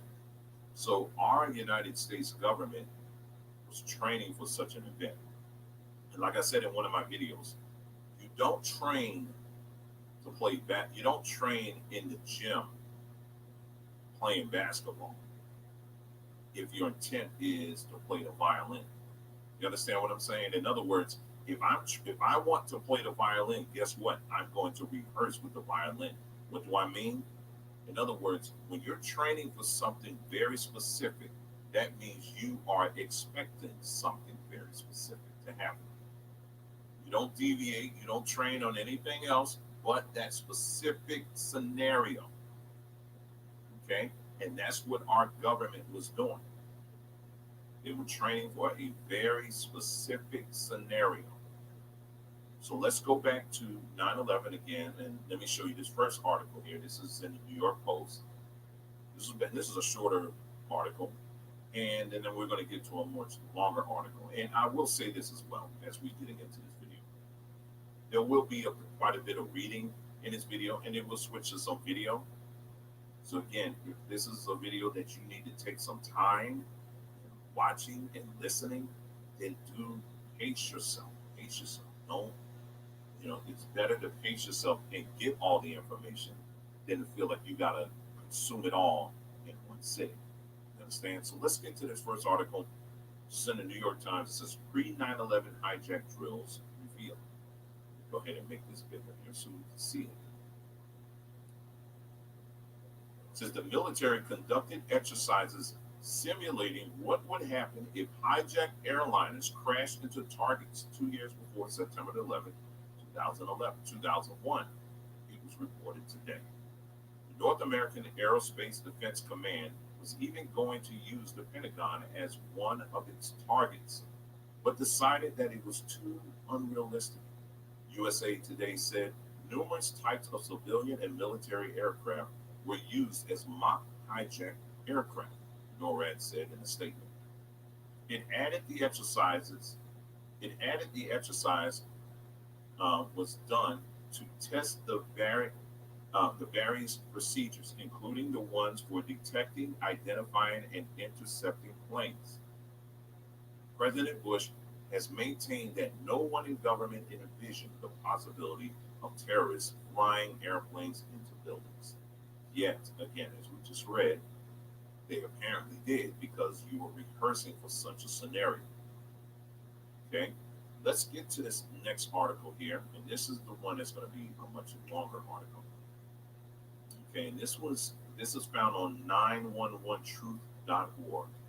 911truth.org. All right, and the title of this article is "Rehearsing 9/11: How Training Exercises Foretold the Attacks of September the 11th." Okay, so let's get into this article. In the aftermath of the September 11, 2001 attacks, senior U.S. government and military officials repeatedly claimed that what happened that day was unexpected. In May 2002, National Security Advisor Condoleezza Rice said, "I don't think anybody could have predicted what these people would take an airplane and slam it into the World Trade Center, take another one and slam it into the Pentagon, that they would try to use an airplane as a missile, a hijacked airplane as a missile." 2 years later, President Bush stated, "Nobody in our government, and I don't think the prior government would envision flying airplanes into buildings on such a massive scale." And General Ralph Eberhart, the commander of NORAD on September 11th, said, "Regrettably, the tragic events of 9/11 were never anticipated or exercised." Now, keep in mind what we just read, okay? Yet these claims were untrue. Not only had the U.S. military and other government agencies discussed the possibility of such attacks, they also conducted numerous training exercises in the year or two before September 11th, based around scenarios remarkably similar to what occurred on 9/11. As John Arquilla, a professor of defense analysis at the Naval Postgraduate School in Monterey, California, said, "No one knew specifically that 20 people would hijack 4 airliners and use them for suicide attacks against major buildings. But the idea of such an attack was well known and had been war games as a possibility in exercises before September the 11th. The existence of these training exercises proved that official claims that the events of September the 11th were unimaginable have been false. However, future investigations of 9/11 will need to determine whether these exercises served as a more nefarious purpose of 9/11. Let's see. I'm sorry, I missed my line here. However, future investigations of 9/11 will need to determine whether these exercises served as a more nefarious purpose. For example, might they have been intended as a smokescreen for rogue individuals working within the military and other government agencies who were involved in planning the attacks? Thus, if colleagues overheard these individuals discussing matters such as planes hitting the World Trade Center or crashing into the Pentagon, they could have claimed that they were simply talking about a forthcoming training exercise. You see how the deception is? Remember, we talked about these people are master deceivers, master deceivers. And then it goes on. This is a summarization of some of the things. Okay, I'm not going to read all of this particular article. Maybe we'll skim through this part. Let's see. Number one, it says preparing for an attack on the World Trade Center. This is at some point before 9/11, members of staff at NORAD, Northeast Air Defense Sector, NEADS, in Rome, New York, appeared to have been briefed on the possibility of terrorists deliberately crashing a plane into the World Trade Center. In her book, Touching History, The Untold Story of the Drama That Unfolded in the Skies Over America on 9/11, author Lynn Spencer described the actions of Trey Murphy, a former Marine who on September the 11th was a weapons controller at NEADS. Murphy learned of the first plane hitting the World Trade Center while still at home. According to Spencer, the news brought to mind one of his briefings. What if a terrorist flies an airplane with a weapon of mass destruction into the World Trade Center? had always been one of the military's big fears, she added. The image of the television screen certainly reminded him of his briefing. Okay, so I'm going to skip that. Okay, let's skip down here. Preparing, and it goes even deeper because, again, these people rehearsed for this moment. They rehearsed for this moment, okay? Preparing for a plane hitting the Pentagon. A number of training exercises based around a plane crashing into the Pentagon is particularly notable. In the 12 months prior to 9/11, we know of 3 such exercises that were conducted, and a 4th exercise that considered but rejected the scenario, the Pentagon mass casualty exercise. Between October the 24th and October the 20th. Yes. So what he's saying is that uh, they pre-planned all the stuff for 9/11, but at the same time, with the media, instead of telling you cover everything up, that they didn't, it's supposed to be supposed to be this big surprise, but they were having all these exercises that led up to, and even not only on that, it was on the money and everything else. So he's saying all that to say this. I'm gonna fast forward. Amen.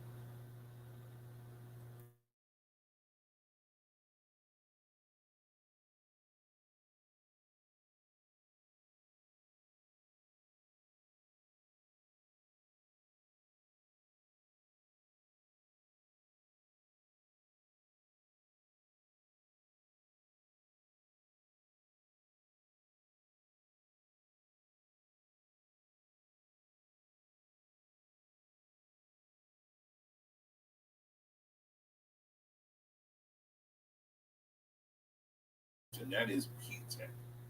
P-Tech.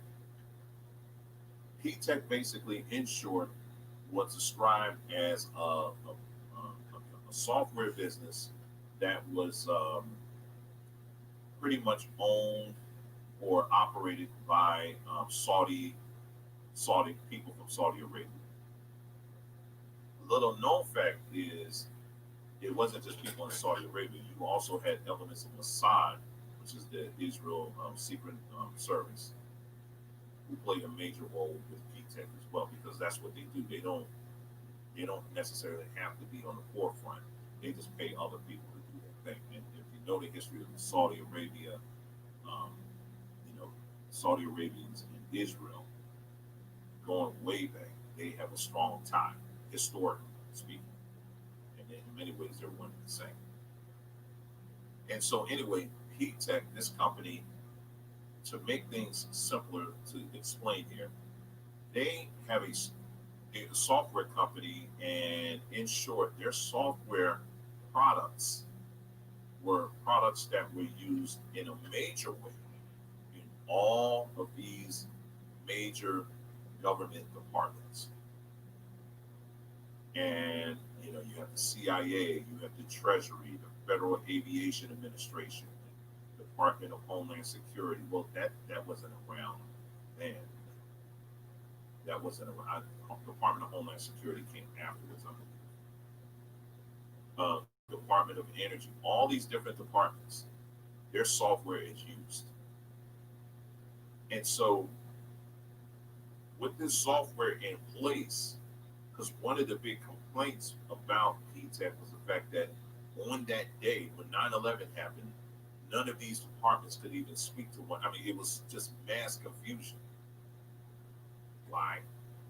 Because a company like this, you give them the keys to your computer agriculture architecture.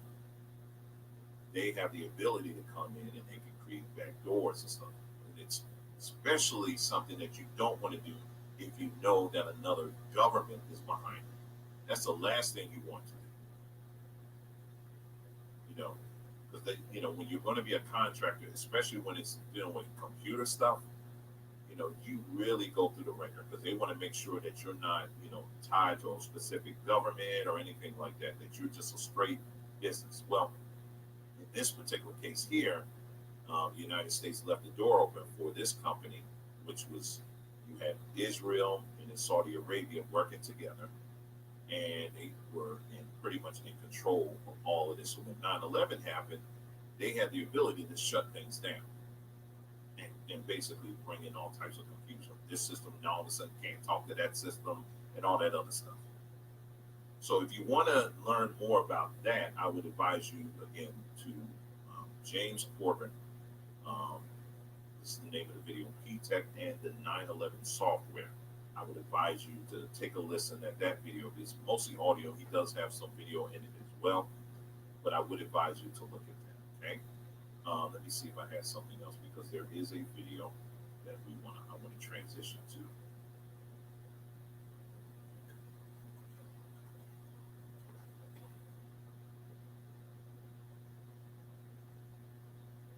Okay, 3, 2. Right. So if you want to watch that video, it's a warning to all Hebrew family prepared. It's by Issachar. And so what he's saying is that the same company that P-Tech, they doing similar to what they did before 9/11. They had all those exercises that set up for 9/11. They had practiced. They had rehearsed it. Right now, they're rehearsing. They're rehearsing right now to sabotage the election with the same technology and to bring chaos all over the United States in and around the day of the election. So it's not coincidence that now they brought Alex Jones on the scene, and you just heard all the crazy chaotic stuff he was saying. So that's what's playing for the future. But the thing about it, what I'm saying is, and the reason why I'm doing this, I did this video, is to understand that the Most High is the hand behind all of it. It's all tied to our deliverance. They got some other agenda they got going on, but it's all tied to our deliverance. And like I said before, we already went in the scriptures and read where he told us. It's like the person went into the bank, and the banker told him, "We got the application. We're gonna be working on it for the next week." Well, the application already in. So now we see the Most High at work. And this how he working right here. These clowns got something else playing, but he got them doing that because he got a prophecy that he prophesied about that he's gonna bring to pass through their wicked minds. And that's how that works. So with that being said, anybody got any comments on what was just delivered?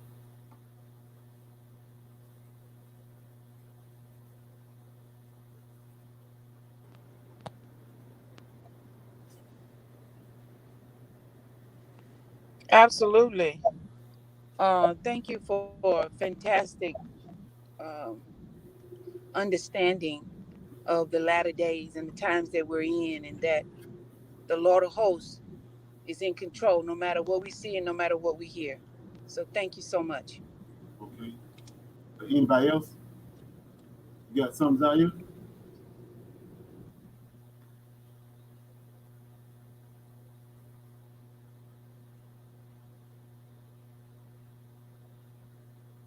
Okay. Anybody else got any comments? Or before I'm getting ready to close it out. Okay, so in closing, I had read earlier, I read chapter 30 of Jeremiah. And so I want to go back and I want to reiterate on some in closing. And that's I'm going to read 19 through 24. And it says, and 18 through 24. Thus said the Lord, behold, I will bring again the captivity of Jacob's tent. I have have mercy on his dwelling places, and the city shall be builded upon their own heap. And excuse me. Okay, it says, thus said the Lord, behold, I will bring again the captivity of Jacob's tent, and I have mercy on his dwelling places, and the city shall be builded upon his own heap, and the palace shall remain after the manner thereof, and out of them shall proceed thanksgiving and the voice of them that make it merry. And I will multiply them, and they shall not be few. I will glorify them, and they shall not be small. Their children also shall be as oftentimes, and their generation and their congregation shall be established before me.